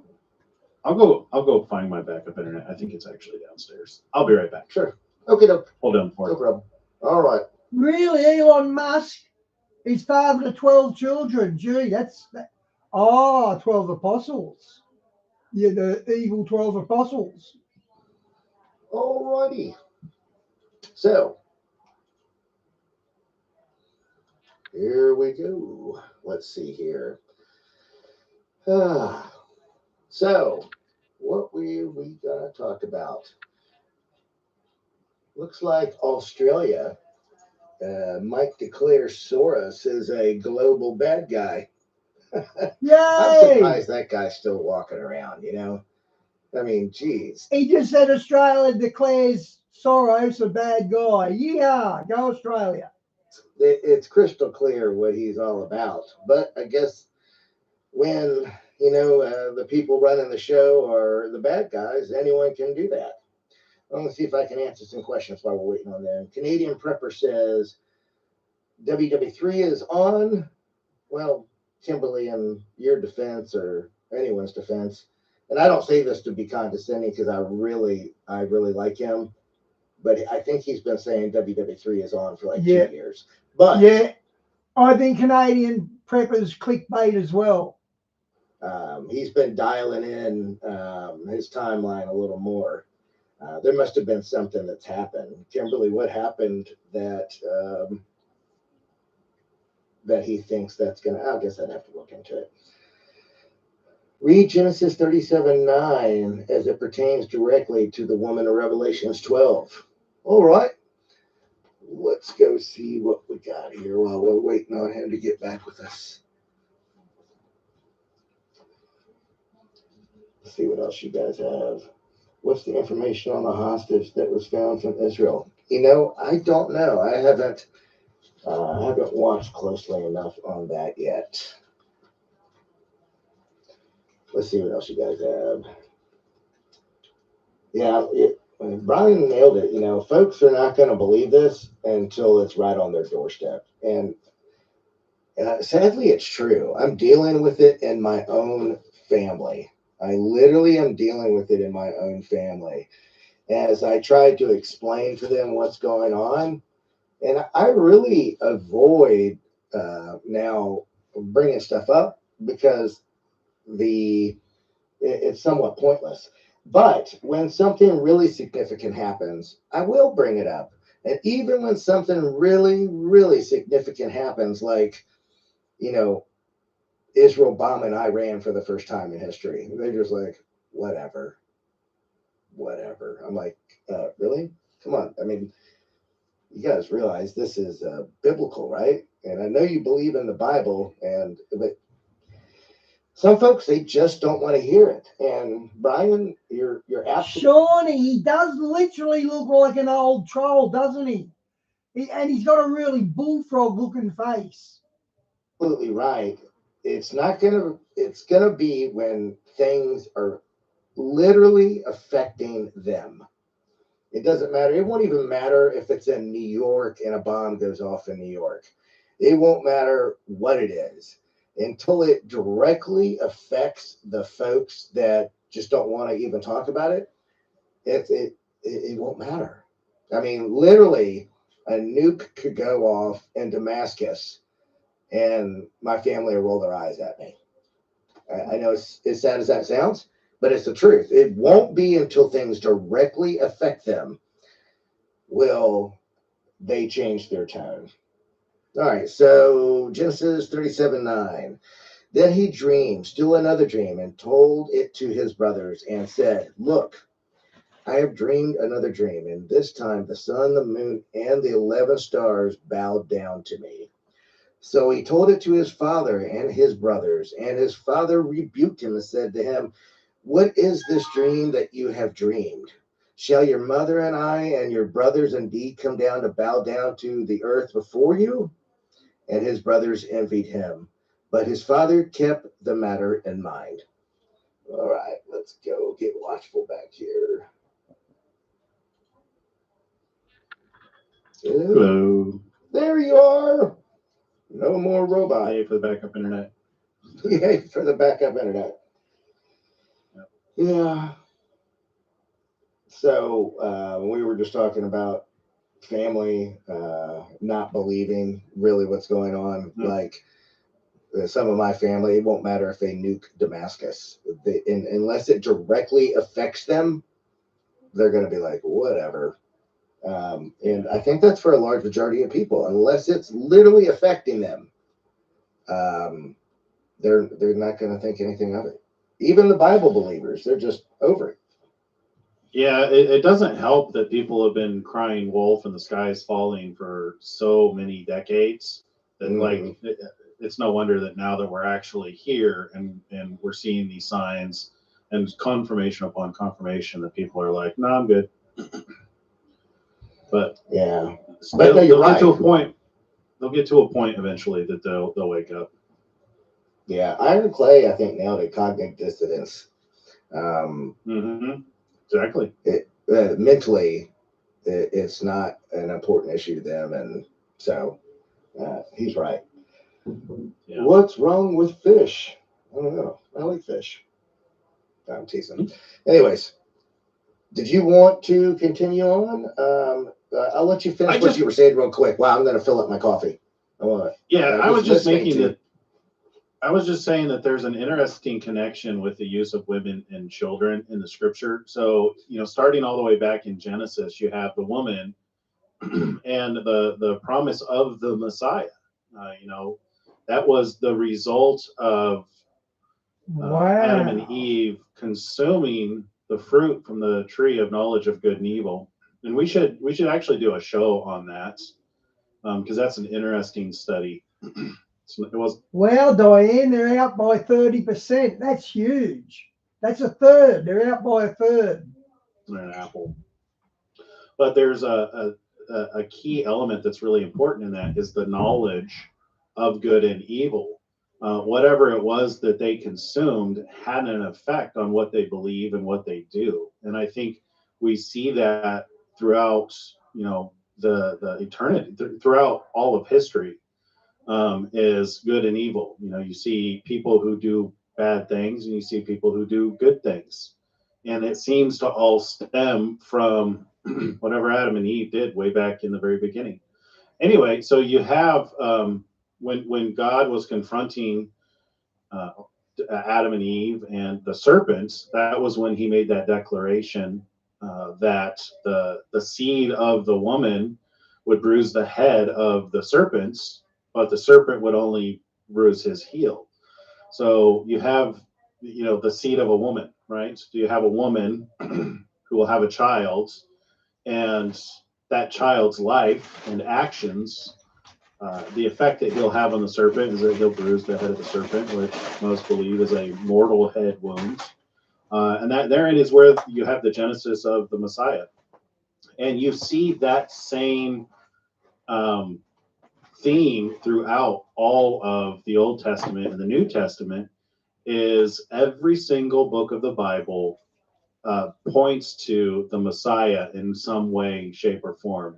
Go Google the Jesus Christ, the red thread. And it's interesting because you'll see how people have highlighted the subjects in each of the books of the Bible that actually are referring to that promised seed of the woman. So it's an interesting structure because we can look at the first use of these things in order to inform other sections of scripture in order to understand what it is that they're referring to. So the next thing that we should think about is Mary, the virgin who conceived a child of the Holy Spirit, and then Jesus was born, right? So that's the actual manifestation. Yeah, Shawnee, I think we're a little bit ahead of these guys now, walk with Christ, because we sort of know a bit more than them, to be honest. Of the promise that was given back in Genesis. So, and when you look at his life and what he did, he was a master of the scripture. He spent his time, in the synagogues learning the Torah and the Tanakh, including the books of the Apocrypha. He was well versed in the book of Enoch and Jubilees and Maccabees. I mean, there's like a lot of stuff that he quoted out of there. So he would have been well aware of those texts. And, when he first started his ministry, he chose 12 disciples, which is an interesting number. And their lives went on to start the 7 churches that are referred to in the book of Revelation. That's what the whole book of Acts is actually referring to, is the rise and expansion of the Christian church in the first century. So you have these key elements that we can look to actually inform that sign in the heaven that took place on September 23rd, 2017. And then it can kind of inform what it is that sign means, because you have a woman who gives birth to a man child who the dragon wants to actually devour him. But instead of being able to devour that man child, he's caught up to the throne and is to rule the nation with rod of iron. Anyway, that was kind of what kept me up last night. I was thinking of those three of scripture. Yeah, I didn't go to bed till 4 a.m. Because I have so many notes in my phone from things that I was just like, it was like getting downloads of information while I was thinking about this stuff. So really interesting. Let me go pull up those notes. Yeah, I've not been sleeping much lately either. I've been 2 or 3 hours a night. But you mentioned the 12 disciples. That's on my notes for one teaching, is to talk about what happened to all 12 disciples. It didn't end well for them. It was pretty tragic. But, Frank, if you're out there, we really enjoyed you taking the time. I recut the video you did last night in just the segment that you talk, and it'll release in the morning, because I really feel like that if folks really need to digest that information without, it's one of those you want to kind of stay out of the chat.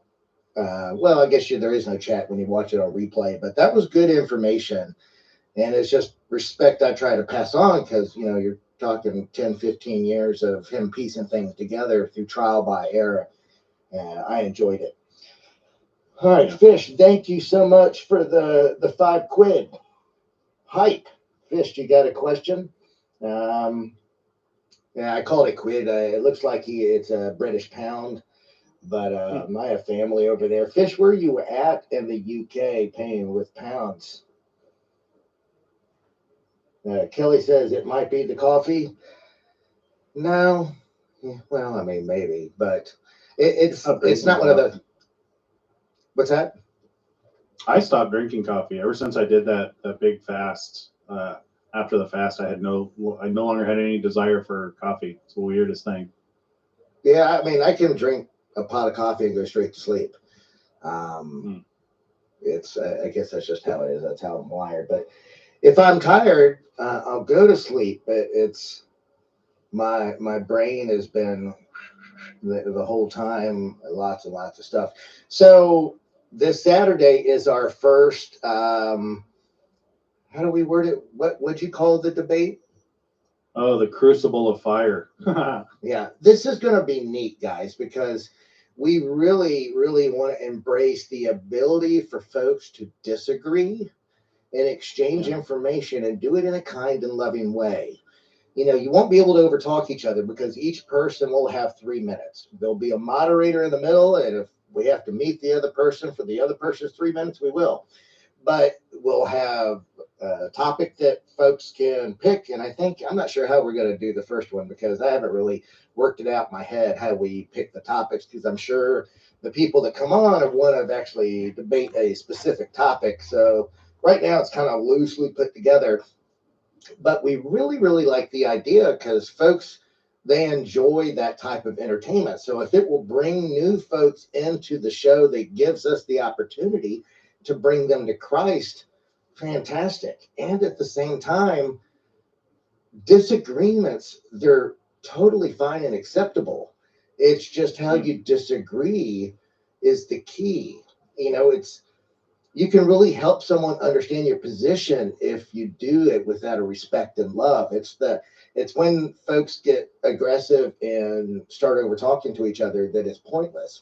So we're hoping that even everybody can learn how to disagree easily, and and most importantly, we learn through this process. So I really feel like that's key. So for folks that's interested in coming on Saturday night, we have 5 or 6 topics that I think we posted on social media. If any one of them are one of the ones that. Okay, yeah, I think I might go. I usually only play these guys when they got a guest on because, not being proud here, but we are a little bit ahead of them, so we're not really learning much from them.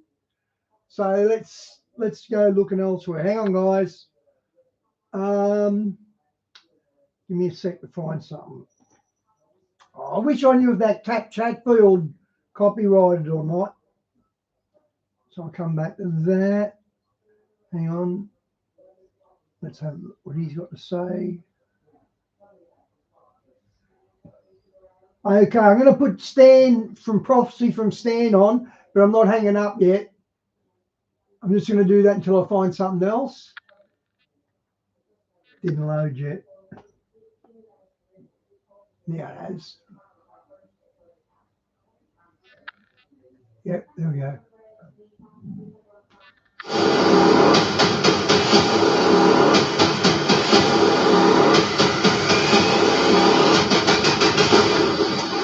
Welcome to the Prophecy Club. Our topic today is the 5 most important prophecies. So this has been on my heart. Okay, I mean, like I lay down, go to bed at night, I get up in the morning, all day long. This is what I'm supposed to bring to you today, and apparently it's very important. Now, why? Why talk about the 5 most important? I think that sometimes we can't see the forest for the trees. In other words, we are in the forest. We can't see the forest because we're in the forest, got to back out of the forest to see all the trees.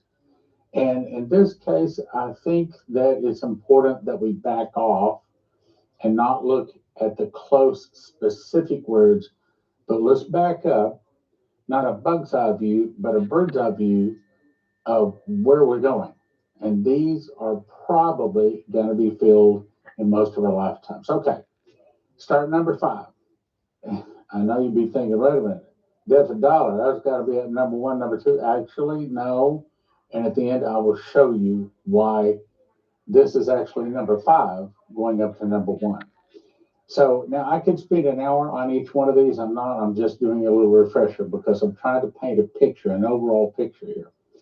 Brandon, there's a Brandon Biggs. Now, this is the guy that saw that President Trump was shot in the ear about 4 months before it happened. He said, the Lord showed me an American flag. The flag transformed into a $100 bill waving in the wind, suddenly transformed into a digital code, almost like crypto code. It was moving like it was alive. It was like internet math code. It kept moving and moving. And I said, Lord, what is this? Okay, Shawnee, good The Lord night. said God the bless. dollar's about to turn into a digital dollar. Okay, now if you've been following Prophecy Club, nothing new. But again, we're trying to see the overview. Digital dollar. He said it'll be worth half what it's worth right now. Now we know that it goes down a third to zero, worthless, leaves blowing in the wind. So a $100 bill would be worth $50. Then he showed me the banks all went bankrupt. All the money that was in the banks, whether you're rich or poor, the banks seized it all. Why? Because we're going to a whole new system. And one of the things is when the next virus comes out, they have to get rid of the paper because everybody's afraid of the paper. They're going to pick up the virus for the paper handing around. And that makes sense too. Again, the devil is smart. All the money in the banks was seized. It was now the property of the bank. I don't know how, but somehow they seized all the money in the banks. People lost it all. Loans that you have in your house, in your cars, everything. I saw that they took all of it. They called it debt jubilee because they couldn't foreclose and take everybody's houses, everybody's cars because the dollar crashed. They just wiped it all out and created a whole new digital platform. We've been talking about this for 2 or 3 years, okay? They created a new digital dollar. Chris said he saw it looked like a cell phone. Remember the 11-year-old boy saw that the cell phone, it looked like a cell phone, but we're making phone calls, can't play any games on it. It's only for buying and selling. Then the Lord showed me Wow. lines of people standing at Target stores. So they're going to have that much control. You can only buy and sell through your phone. I didn't think of that, but wow. Trying to get food. That's another one of the big five. They weren't dressed like they were in poverty, looking clothes. They still had nice clothes on. It was like the money had just simply left suddenly. That's what David Phillips saw too. It was just like it happened overnight. People were in lines at Target and Walmart. Lines were like a mile long. There was no products. There was no food there. There was hardly anything left in the Stand the store. man. People were waiting just to get whatever they could get. I could see them all over in single file that stretched what seemed to be forever. He showed me certain cryptocurrencies that would go up in value and also showed me certain things that would happen with gold and with silver. Now, remember, Shane Warren was told that silver is going to skyrocket far more than gold. And for that, we'll send you to prophecyclubgold.com.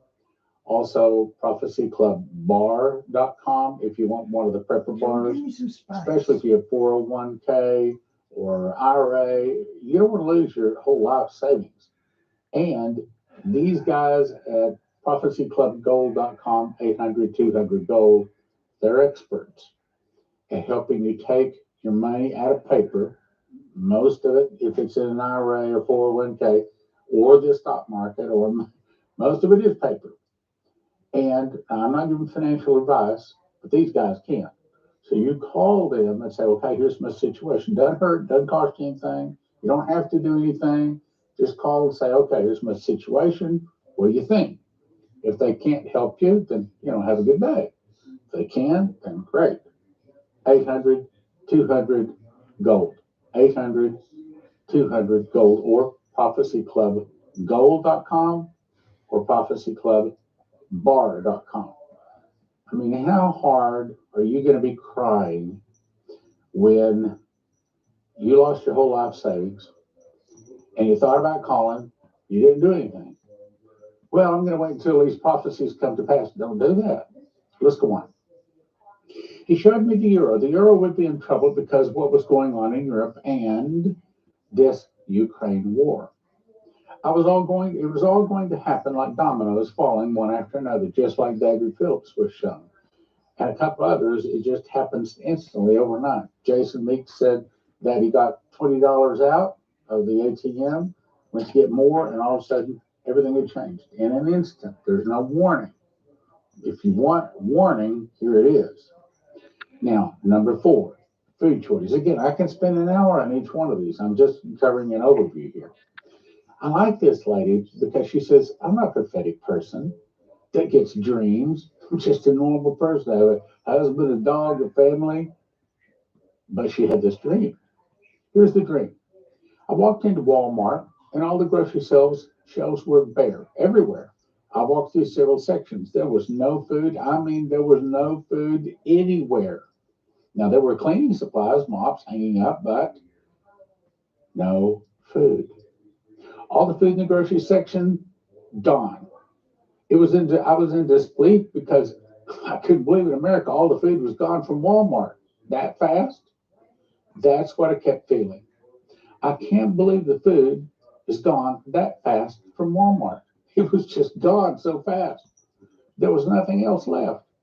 It was so vivid in my mind. I just believe God gives us warnings through dreams. That's right. And I might add, my 40 years in Bible prophecy, I've never seen God speaking this much, so many dreams and visions. And in the last day, pour out his spirit on all flesh. Young men dream dreams, young men receive visions. Well, bub, here it is. Now, I like this one. Now, who's Pastor Masih? Okay, well, Pastor Masih grew up in Pakistan. God spoke to him, got him saved as a young man, and he started 300,000 churches. He's kind of like the Billy Graham of Pakistan. 300,000. I believe the number was 45,000 Muslims in Pakistan he led to the Lord. And, you know, I don't know about that. I don't think there's that many churches in Pakistan. No way. Go out and minister with him. So anyway, I prayed one night and I said, Lord, I've got a question and have Pastor Masih speak to him tonight. Have him call me tomorrow morning. Sure enough, he called me the next morning. He said, I had a dream last night. I said, what? He said, I dreamed that Joseph gave me this dream to get prepared. I said, Joseph, as in the Joseph, as in Joseph and the Pharaoh and the pyramids? He said, yeah. He said, I dreamed he came to me. Here's what he said. My father told me to go get the wheat. When I went to get the wheat, there was no more wheat.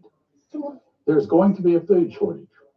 I was impressed that I should get a bag of wheat and a grinder for it. Now, he didn't understand. He never heard Joseph Kitchen. I never talked to him about it. But today, anyway, he says, I saw all the 18-wheeler trucks stopped. That kind of fits with what Coverstone was told, where he says the Baltic Dry Index is dead. What's the Baltic Dry Index? Well, it's been going on for over 100 years, and that's the way that they can tell how the economy is going, because they track ocean-going ships. That's called the Baltic Dry Index. Oh, okay. And what he and another guy also saw is that all of the ocean-going vessels stopped. Try to imagine. Why? I mean, think about that. We're not just not able to send, but we're not able to get many things. Of course, in our world today, we live in an integrated society. That sounds like they were hit by an EMP. The ships can't move. And things aren't flowing over the ocean.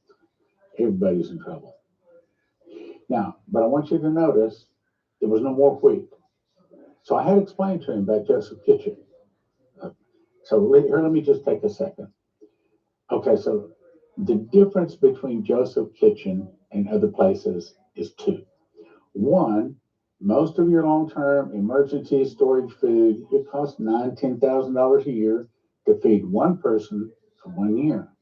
Joseph's Kitchen can show you how to do it for about $1,000 a person. Can't beat that price. Second thing is, like I had one guy email me and said, man, I pulled out some of that emergency food and I decided I was going to fix it for my family one weekend. He said, I couldn't get them to eat it. My wife wouldn't eat much food. He said, I understand why they call it emergency food, because the only way you're going to eat that is if you're starving to death. But with Joseph Kitchen, they teach you how to make your own homemade whole wheat bread. That looks like an Bread is what interesting fed the channel, world during Ross. the 7 years of famine that fed the world. And I think that's the reason Jesus talks about us, the wheat versus the tares, because we're called the wheat. I think that's primarily the food source we're supposed to eat is wheat. What Joseph Kitchen does is shows you how to make it. You go to Joseph's, there's Oh, man. Do this at the end of your video, Stan, not halfway through. awful ones. 2020, Dana Coverstone. I saw the calendar of December. Now, I know. See, this was in September. We all thought, oh, that's about to happen. It didn't happen in 20. It didn't happen in 21. It didn't happen in 22 or 23. But now the prophecies seem to be pointing. Matter of fact, Chris Reed says before the election, and Vicky Parnell says sometime in 24. So these things, not a joke. I'm not saying it. They're saying it's coming, and it's coming this year. So listen up. I saw the calendar of December, and I saw a finger underlined slowly, like it was pushing slowly and forcing the underline of the name December. Then it flipped to January, then underlined it as the same way. Then vision started. The first vision I saw along food lines. I saw people waiting for what seemed like hours, standing in line, not in cars. Why are they not in cars? Because suitcase nukes went off. That's part of what he's about to tell us here. Suitcase nukes went off, and all of the EMP that comes from the suitcase nukes fries your car, all the computer chips in your car, unless you have one of these on your car, and also get them for your house, so that this will stop the EMP pulse. Look, if everybody else's car doesn't start and yours does, that's a very nice advantage. And if you use the promo code prophecy, it helps your prophecy club, but it gets you a $50 discount. Now, back to the story. Vision started, long food lines, people waiting hours in line, not in cars. I saw this throughout the nation. I saw ships and ports, both on the east and west coast, they were sitting idle. That's what the other one said. And the Baltic Dry Index is dead. We talked about it. Then nothing was moving in trade around the world. Why? I think it's because A, the dollar's dead, but also suitcase nukes. I mean, it just freezes the whole world. And everybody is shocked this happened. I noted that there were no Christmas lights. This was December, no holiday displays, no sales mentioned, no Christmas lights, Christmas displays, no Santa Claus, no Easter, no Christmas type things going on. It was great sadness of the land. People seemed dazed and confused. Yes, see, this is God shaking America. I remember he told me as the judgment hits, so will my miracles. This is God bringing miracles. What is this? I think this is God's last chance. This is our last revival, the last great revival before he lets the Antichrist loose and the mark of the beast and lots and lots and I agree with him on that. We're on the last revival. I do agree with him on that. lots of bad stuff. But there were Christians who stood out because they had faith, hope in Christ. They looked like burning charcoal. I'll let you read the rest of it. I'll move on. I saw what looked like shopping malls that had been converted into shelters and living quarters. Now, I'm going to skip down because I'm running out of time. When I look at people looking at their curtains, I see more of this dark gray snow-like stuff on the road. What's that? That's what you call fallout. So we see the dollar falls. We also see suitcase nukes kind of together, doesn't it? I saw headlines: nationwide outages plague the Southwest. Why? Because if suitcase nukes go off, they send out the EMP, and that not only fries the cars, it also stops electricity. So you can count on it. Electricity is probably going to be gone. It might not ever come on again. They say that if electricity were to be out for a year in America, roughly half our population would die. Okay, now this is the important part. Actually, that's incorrect. It's 90% fatalities if you went out for a year. I saw the St. Louis Arch. I saw people standing under it wearing very expensive business suits. I remember this because I'm going to show you this another prophecy in a second. And this expensive business suits, expensive watches, and their feet were large. At their feet were large briefcases that reminded me of nuclear suitcases. He didn't even know about suitcase nukes. I had to tell him. At their feet were large nuclear suitcases. Suddenly, all of their alarms went off at the same time, meaning the plan is to set all of the suitcase nukes off at the same time. Black SUVs drove off in all directions. I noticed they had a Wall Street Journal newspaper. Now, let me jump to what Vicky Parnell said. Each man had a newspaper. There you go. They synchronized their devices. They had watch type devices. They touched the devices. They all made a beep sound. And they had newspapers, black suitcases with nuclear device. In other words, two people saying the same thing. Now I now have 37 prophecies, dreams, visions, angel visits, where they're talking about the suitcase. Oh. It is the number two. I'll go ahead and tell you, it's the number two. Diane, do you think Then there's we'll something? Do you think there's something behind that with the 9/11 blocking it out? Like, is that because the shit's going to hit the fan and they don't want you to ring 9/11 for help? I think that might be what's going on. Stone. I'm not going to read this. You can pause and read it and run out of time. Let's go to the number three, the New Madrid earthquake. And I'll tell you how I arrived at these numbers. Why do I put this number three in just a moment? This is Shane Warren. We've covered this many times, so I'll make it quick, run out of time. There's going to come a financial storm. He saw a fistful of dollar bills that were worthless, blowing in the leaves, blowing in the wind like leaves. Then he saw a New Madrid earthquake. And yeah, Diane, they're doing a dry run for something. That's no accident that's happening. There's got to be something going on behind that. He said, they divided my land, now I will divide their land. We were watching for Omar Usher's in Palestinian state to happen during the 49 days of the counting of Omar last year, and it didn't happen. Now we're watching for it about the first quarter of next year. So we may have a little time on that. I saw the church arise with healing in the wings, because this is part of the last great revival before the tribulation really, really hits hard. I saw a great transfer of wealth coming into the hands of believers. Signs, wonders, miracles poured out all over America. Entire cities became cities of refuge. People running the cities. Revival had arrived. Great revival. Now, let me go on. Maureen Sklar, back in 2014, had a fantastic, he says this, I listed as a dream, but he told me I don't have dreams. It's actually a vision. And I'm going to skip part of this to get to the point. I just want to let you know that he's the one that said it. So I saw a sword split America in two, right down the middle. That's the same thing that Shane Warren saw. Sword came again and again against her, divided her in pieces. The vision of the statue ended with an earthquake as it hacked in pieces and sunk into the harbor. Skip. Crack in two with a giant earthquake right down the middle. We have, 14 prophecies saying that's going to happen. I saw the southeastern United States covered with giant. I wonder how many hostages they still got, Diane. How do you make peace with someone who's still got hostages?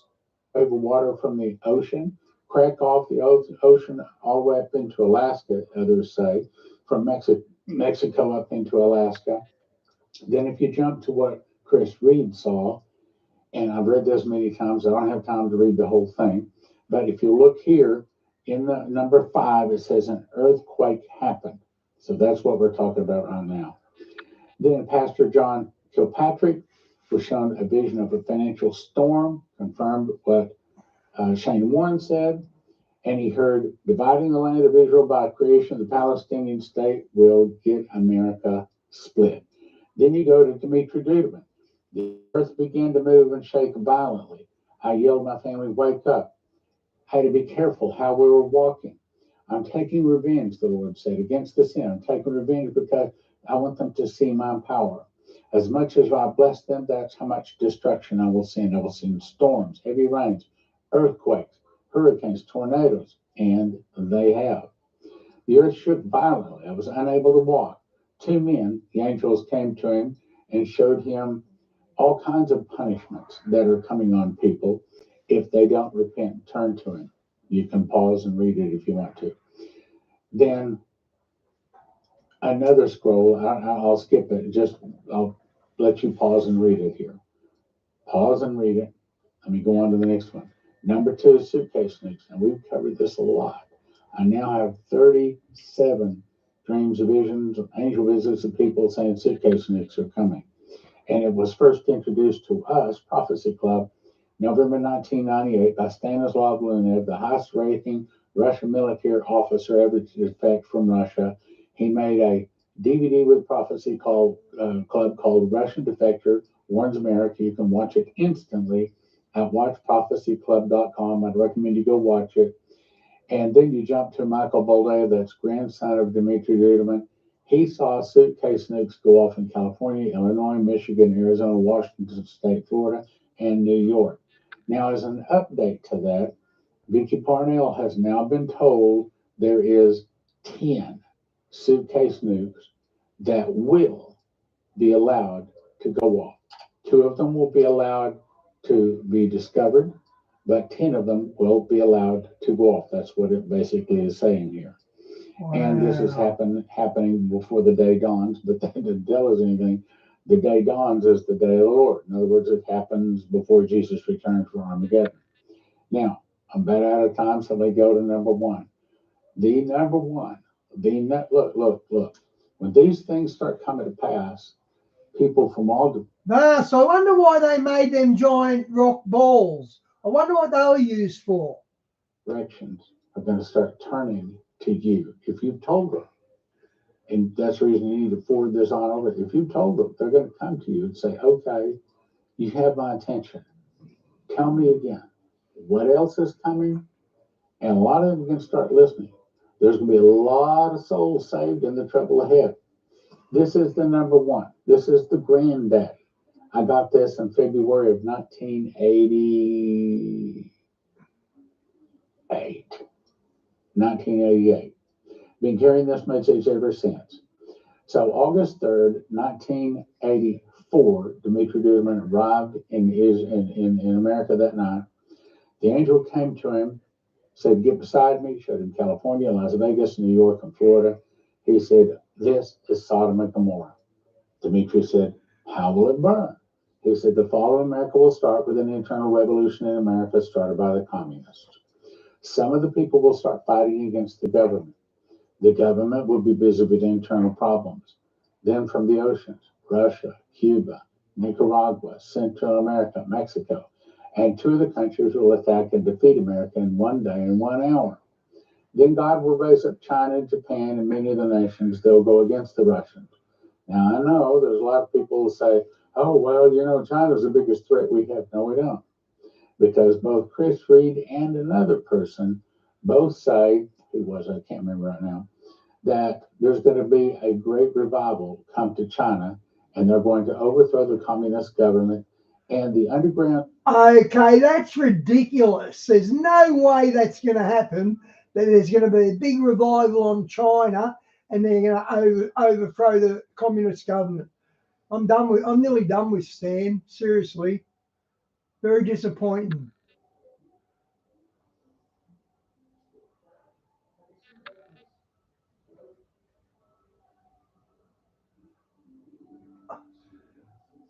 They might copyright Vass. How do you spot a high-performing team?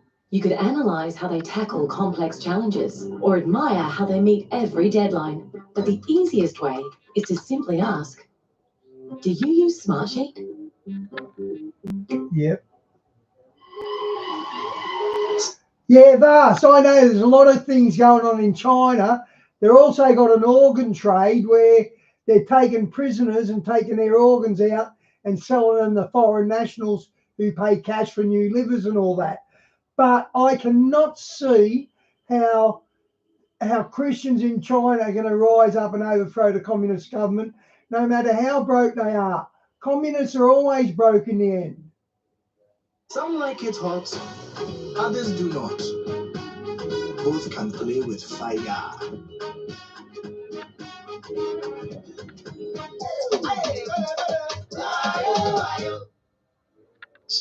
And this is why they're making a big deal. Yeah, that's People true. are behaving True, Voss. different, my friends. This is Tony. Hope you're all doing well. We got a number of stuff to cover in this video. I wanted to start off with Hollywood a little bit. We have a number of stories that are just making me scratch my head, and I'm sure you're going to think the same when you see these. We'll get into those. We're also going to talk about, we have the World, Economic, of course, Forum. I've talked about them many times. They just put out a new article for risks to look out for in this era. Okay, so they just put this out, and it ties into a lot of the stuff we've been talking about. Power disperses in a post, superpower era. They're talking about basically these powers will, of course, still be relevant. So they're basically talking about how the West is shrinking. So remember, these guys in this forum are not from our country. They're not interested in any of that. They just want to be over us. You see what I mean? They don't care if our country gets smaller. They don't care about it. You see what I mean? That's why we need to have people who do care about it that are leading. This is a... And Voss, look how they can't feed the third world, but they certainly pushed a jibber jab out there on them, didn't they? They can't feed them, but they can jibber jab them.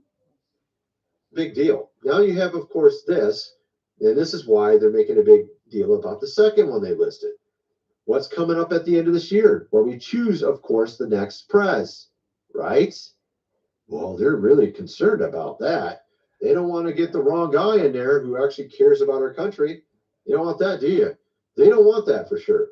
Then you have, of course, this. This is really strange. Number 3, they're saying there's a mental health thing going on.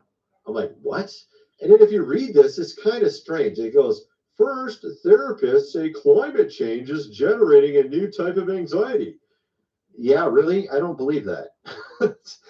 I honestly don't believe that at all. Who? Nobody on our side's thinking that. I'm not thinking that. The climate change. Oh, the temperature changed today. Oh my goodness, who cares? I mean, seriously, it's not creating any anxiety, right? Maybe a couple people that are really into that stuff might be getting some anxiety, but no one else cares about it. They're more concerned about everything else, like cost of living. That might be a more important one to talk about, cost of living. Now, number 4 on their list, they're going to have some things, some events, my friends. Oh, what do they mean by this? They're talking about a lot of things. Cyber, of course, hacking. They're talking about climate change. Oh my goodness, not climate change. And of course, they're talking about power, outages and stuff like that with the hacking. And we got some stories on that. We have here top U.S. oil field firm Halliburton hit by cyber, of course, hacking. You remember Halliburton, right? 2001 to 2003. Cheney, remember that whole thing? Yeah, we've heard his name recently. Cheney? You remember that whole event about a month ago? Our former prez got his ear grazed. You remember that whole thing? And then there was one company, I think out of Austin, that shorted his stock the day before, expecting the stock to drop. For some strange reason, they knew the next day, the day that his ear was grazed, that the stock would drop. How did they know that? But it didn't drop because he was still here, right? So they actually lost a ton of money. This company, I forgot what it's called, Austin something. And guess who's behind this? Guess who this company manages money for? Cheney. Oh, that's kind of weird. So we're seeing his name a lot.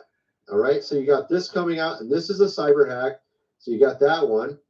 You got another company here, a microchip company, actually called literally Microchip.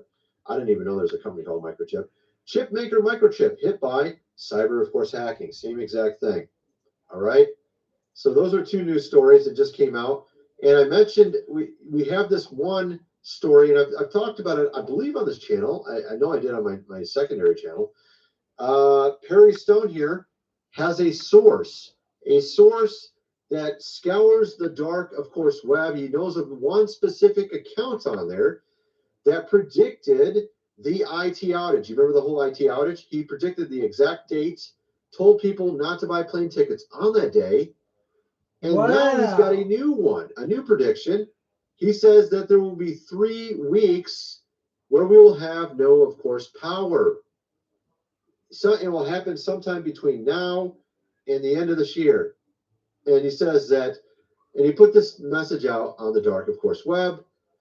And since he got the first one right, it's kind of interesting. You might want to take heed to this one and maybe at least be prepared for it, even if it doesn't happen. At least being prepared is a good idea, but it sounds like it could very well easily happen. Also, we got a ton of other stuff to talk about. I might even talk about the Shroud of Turin even, and also a little bit about our history. We're talking America. Let's just get into this. We'll start with this here. We have Sean Strickland. I'm not sure if you guys know who he is. He's a UFC fighter, but it was like several months ago. He ran into Machine Gun Kelly at a party. Machine Gun Kelly is a music artist who's married to Megan Fox. Megan Fox is an actress who was in Transformers, if you remember. At any rate, he had no clue who the guy was. He just saw this tall-looking guy look like a vampire, and he started making jokes and making fun of the guy right to his face. We're talking Machine Gun Kelly, and Machine Gun Kelly looked at him like he was crazy and was really offended by it. But he just started making fun of him because he thought it was really strange the way he was dressed. Like, why are you at this party looking like a vampire, you know, like a really tall vampire? At any rate, that didn't turn out too well. Apparently, for months and months now, they've been going back and forth. And now Megan Fox is apparently sending him private messages, like really strange ones. And it's just kind of, and I've noticed this with actresses. There's several stories with actresses that are just like, what's going on here? This is ridiculous. So, of course, she's sending all these really bizarre texts, and it's just strange. You know what I mean? But we have so many other stories like this as well. We had Rachel Zegler having some weird upset outburst, or whatever you want to call it, over what's going on with movies. But apparently, because there's so many big movies that are all, you know, male main, of course, characters, like, for instance, Deadpool and Wolverine, they're all freaking out. It's really strange. We had the lady that played She-Hulk out there saying some stuff about the movie. We had Brie Larson, who got cut out of it. We had just a number of them just kind of having their outbursts and stuff. Then we have this really strange story about Alicia Silverstone. And this is from Newsweek. Fans hold nothing back after Alicia Silverstone eats potentially toxic fruit she picked from someone's yard. So she's on like TikTok, and she's like making videos apparently. Let me show you this. Where is it down here? This is Alicia Silverstone here. She's in a number of movies. She was in the movie Clueless, I think it was, and she's a pretty big actress actually. Here she is. She looks a lot different actually too. There's actually another one that looks really different. I didn't pull that one up. There's another actress that just completely changed how she looks. She just looks like for lack of a better word, zombie. Okay, I'm not joking. I wouldn't be surprised if the shit hits the fan by Christmas fast. I fully expect something bad to happen by Christmas. I can maybe pull it up and find it. I had it sent to me, but let's just go over this first. So she's just walking down like the sidewalk in London, right, on TikTok. And it says, this TikTok of a confused Alicia Silverstone eating a fruit off a bush from someone's front yard in London, blissfully unaware that it's actually a very poisonous form of fruit called nightshade. So this is really strange, you know, and she's acting sort of different as well. There's another one as well. Let me see if I can find it. There's so many of these stories, and it's all actresses. I haven't seen one of any actors. It's just all actresses. There's another one too. I remember seeing a picture, but I can't remember. Yeah. Who? Oh, I got so many. I don't know. It'll probably take me a while. Last, I got about 3 or 4 months of food stocked up: rice, spam, noodles, pasta, things like that, flour. I'll find it. It's another actress. She's really famous as well. I just can't remember her name either, but she showed a picture of her.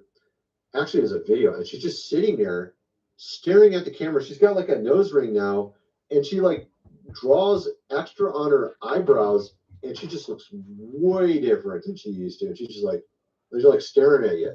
And she used to be an actress. I'm like, what is going on here, dude? That's all at once. You have all these stories from many different actresses and things like this happening. like I said, Brie Larson upset she was cut out of the movie Deadpool 3 or Deadpool and Wolverine. And the funny, well, it's not, I don't know if I'd say it's funny, but if you look at the movie Aquaman, they had Amber Heard in that movie, right?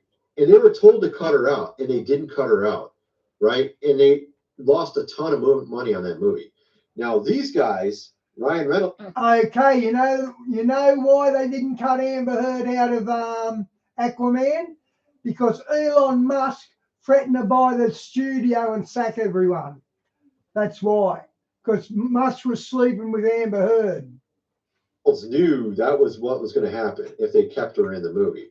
So they cut her out of the movie, and this movie's made over $1 billion. It's like 1.2 billion now already.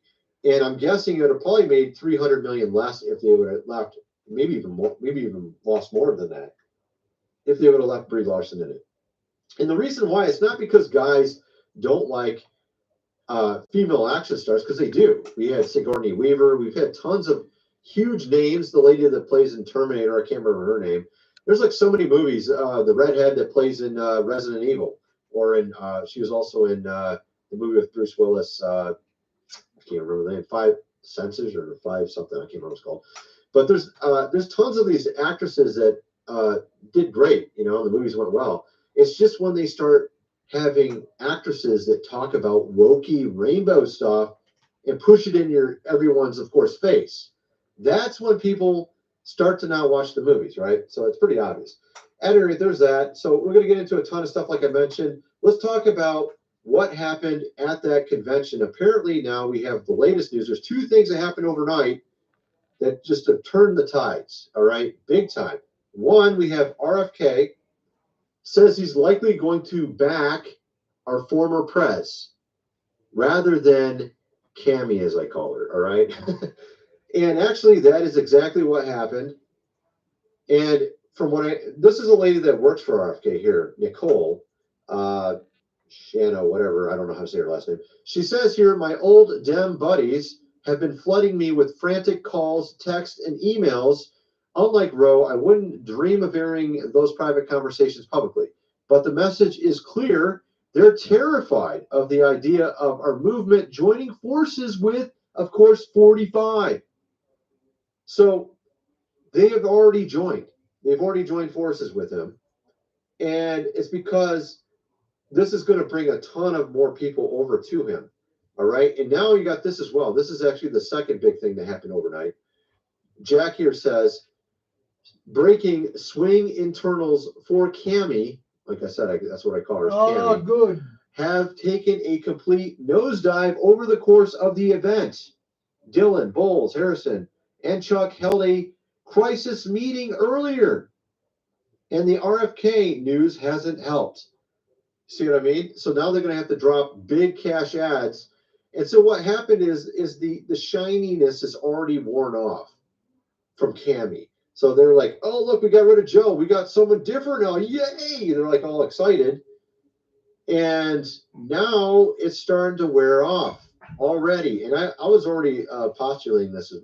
Actually, that's pretty spot on, isn't it? That's a very good of him to notice that. It happened. As a matter of fact, I'm thinking when she debates our former prez, that's game over because she's going to lose bad. Probably just as. See, I don't know about that. She was a prosecutor. Prosecutors know how to debate. So I don't know about that. As bad as Joe did. Maybe worse. I don't know. It's kind of hard to tell. But then also her own backers are going to realize, wait a second, I don't like this. I don't like what she's doing. And she's doing a terrible job. This was on the Young Turks. Charlie was on with the Young Turks, and they're talking about how it's been sort of neck and neck up till now. Cammie versus her former prez, sort of neck and neck. It could be a toss-up, right? But now I'm thinking we're going to start seeing the tide turn. We've already seen, as Charlie mentioned here, no, not Charlie, Jack, that the internals are showing a complete nosedive already. As soon as they start hearing her talk and know what she thinks, they're all like, no, that's what's going to happen. So the shininess is going to wear off. Of course, she's been talking about price caps, all this type of stuff. Let's put price caps on goods in the store, right? it sounds good at first hearing when you hear this. But if you know anything about business, this will not work at all, particularly with food, which of course is going to be the main thing people would want prices lower on is food, right? Because you need food. The problem is if you put price caps on food, what's going to happen is these companies are not going to make it. They're going to make less of it. They're only going to make the super popular items. And then even maybe if the price control, if it's too low, they might not even make that. And what you're going to see happen is these supermarkets are going to go empty because no one wants to make any of these food because they don't make any money off it. And this is already well known if you know anything about business. You go to Walmart, Walmart uses the food as a lost lead to get you in the store to buy the vacuum and the TV. They don't care about the food doesn't make them any money. People think they make all the money on the food. No, they don't. They make almost hardly anything on the food. The food is just to get you in the door. Just like Office Depot, they use their printing center to get you in the door. They probably don't make a lot of money on the printing center. They make all their money on when you're in the store and you're like looking around waiting for your print to get done. You're like, oh, I might buy this computer, or I might buy this mouse or whatever. That's when they make their money. You see what I mean? So of course these GOV officials don't know any of this because they're not business people. They're clueless. And this is Elizabeth Warren trying to explain how it's a good idea, and then just basically talking over the host on, what is it, CNBC. She's talking over Joe Kernan, and he's just shaking his head like, like, no, this is a bad idea. All the economists are saying this is a bad idea. I mean, even Newsweek, just like the main guys, outlets are saying this is a bad idea. Anyway, I think you get the idea. So that's what's going on with all that. Now, interestingly, we are now seeing a lot of these companies. We're seeing it with Disney, with Wolverine, Deadpool and Wolverine. We're seeing it with Tractor Supply now. Check it out, all these names. 627, Tractor Supply, ends the rainbow, ends their DEI whole thing. Jeez. We have 716, John Deere, 819, Harley Davidson, 821. Geez, Vars, how big must have they been to use them containers, them jugs? They must have been like 50 foot tall, more. Now the latest one is Jack Daniels, all ending their wokey stuff. Why? And this is the reason why. A lot of people don't, actually most people don't understand this, but I had a couple people in the comment section not getting this. This man here, Robbie Starbuck right here, this guy right here, let me just show his channel, this dude, that guy is the one who's basically spearheaded all this. Now, some people, I saw some comments like, no, it's not him. It's the millions of people now buying their product. I'm like, not actually, no. Because if he didn't, let me just show you why. For instance, this Jack Daniels here. Jack Daniels, all he did, he didn't even write one tweet. They got scared. Jack Daniels got scared when they heard that he was going to start talking about them next. They just heard that this guy was going to talk about him next, and they immediately ended it. Why would they do that? Because he is the one who made all these become successful. He got Tractor Supply to drop it. He got John Deere to drop it. He got Harley Davidson to drop it, all because of this one guy. Now, of course, it's not just this one guy. He's sort of the head of it. He's kind of like the guy in the front lines, the first dude, and then everybody else kind of followed behind him. You see what I mean? But if he wouldn't have done that, maybe Harley would still be the same way. Gosh, you posted some good links. I'm going to enjoy watching them later. Maybe John Deere would still be the same way. Look at Coca-Cola. They stayed that way for a long time. You see what I mean? Even when millions of people didn't want to buy it anymore.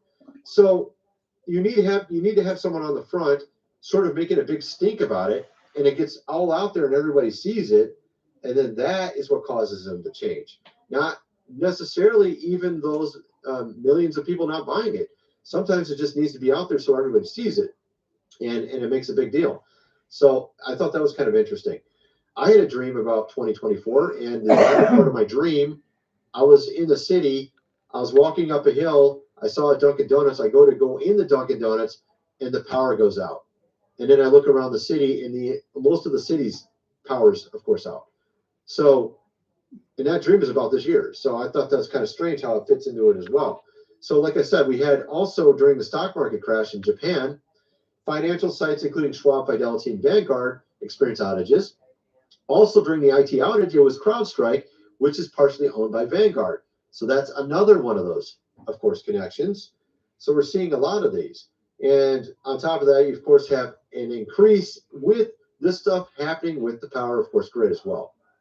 Okay, over the last basically 2023 and 2024. We've seen, and that goes in with that forum who said we're going to see more of this, right?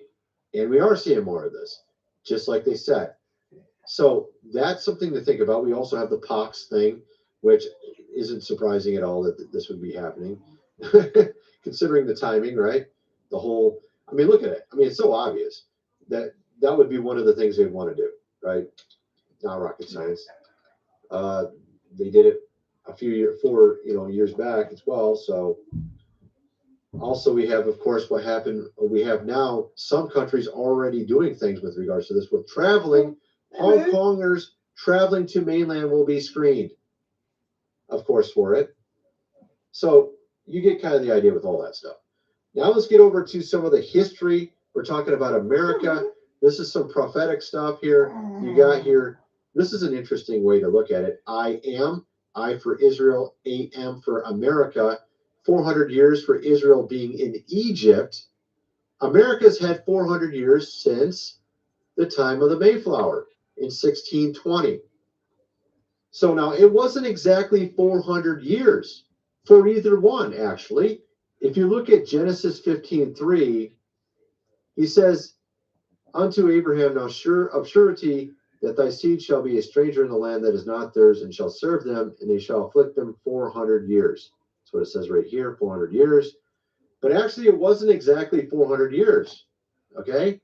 It was 430 years. And the reason why is because it shows right here in Exodus, we read the dwellings of the children of Israel that they dwelt in Egypt for 430 years. Now, why was it 430 years versus 400? Could it be because of a delay?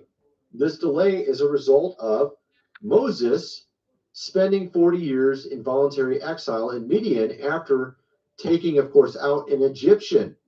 Maybe this was not part of the plan. And again, this also kind of correlates with the 40 years in the wilderness. They did a sin, and then there's 40 years in the wilderness. Maybe this was Moses' own 40 years for his own personal life.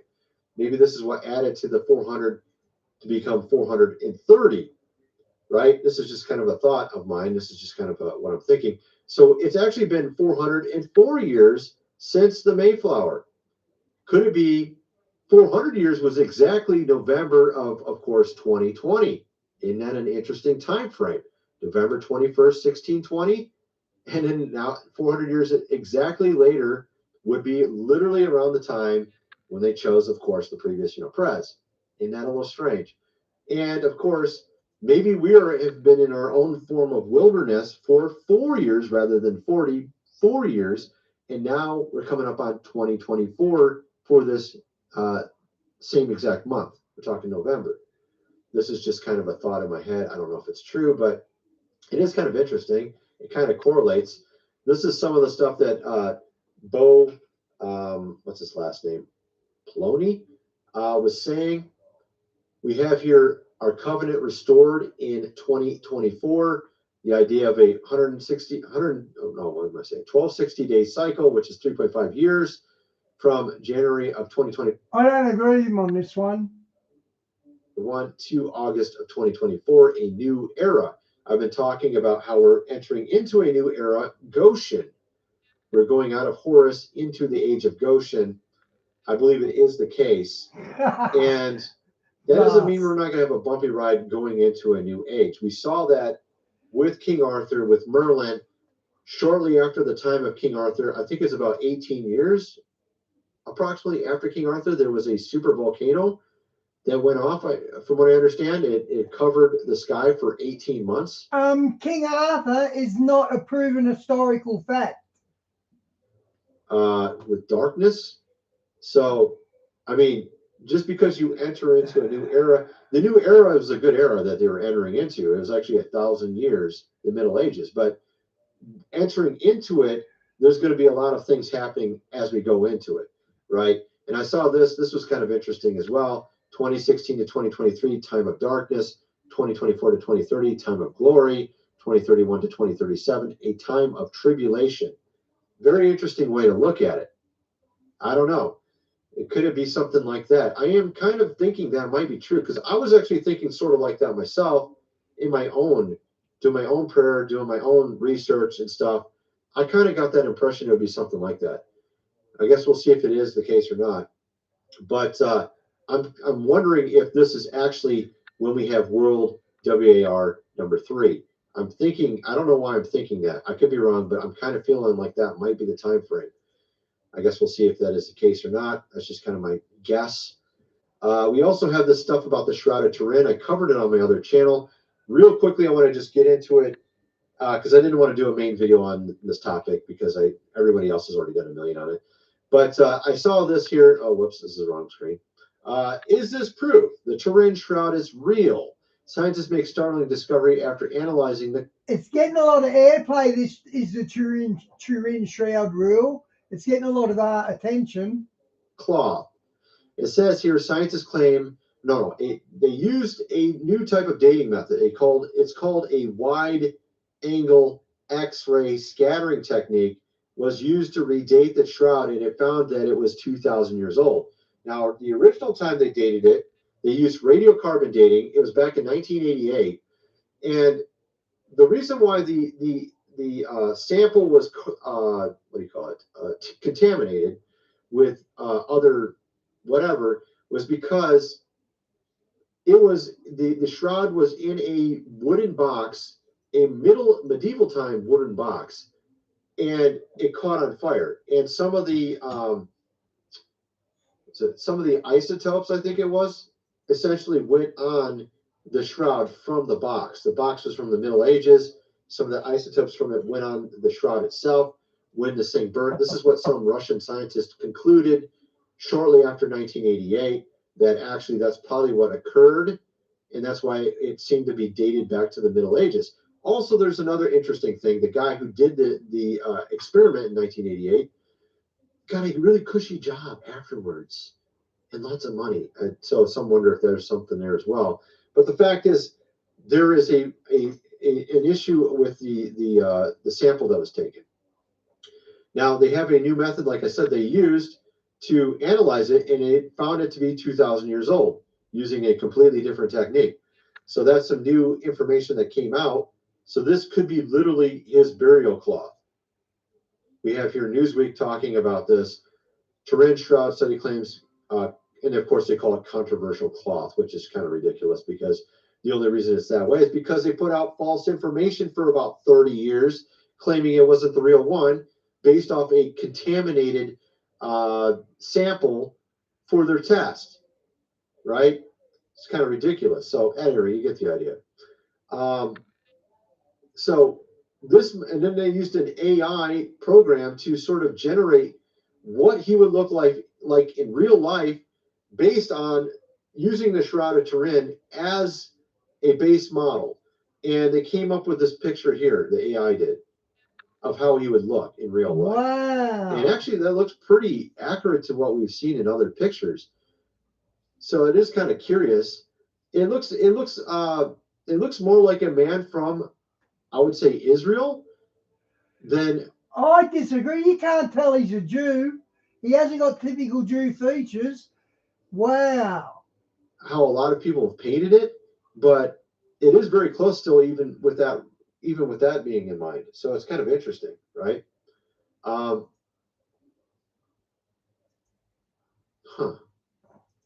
is this? Is this a different one? They put blue eyes. Who knows if it's blue eyes? Yeah, also, Vas, haven't they got pollen from the Middle East on the shroud as well? I'm pretty sure it's got pollen that only comes from the Middle East. It seems to be true. Unfortunately, the Catholics have got control of it, but it does seem to be true, doesn't it? Yeah, so at any rate, there you got that as well. Adrian, also wanted to cover... Okay, mate, I'm out. See you tomorrow. God bless, mate. No, I think that's it, actually. Anyway, that's my video. I kind of want to see what you guys think. Let me know in the comment section below, and thanks for watching. Before little Archie came along, Aware Super gave Murray.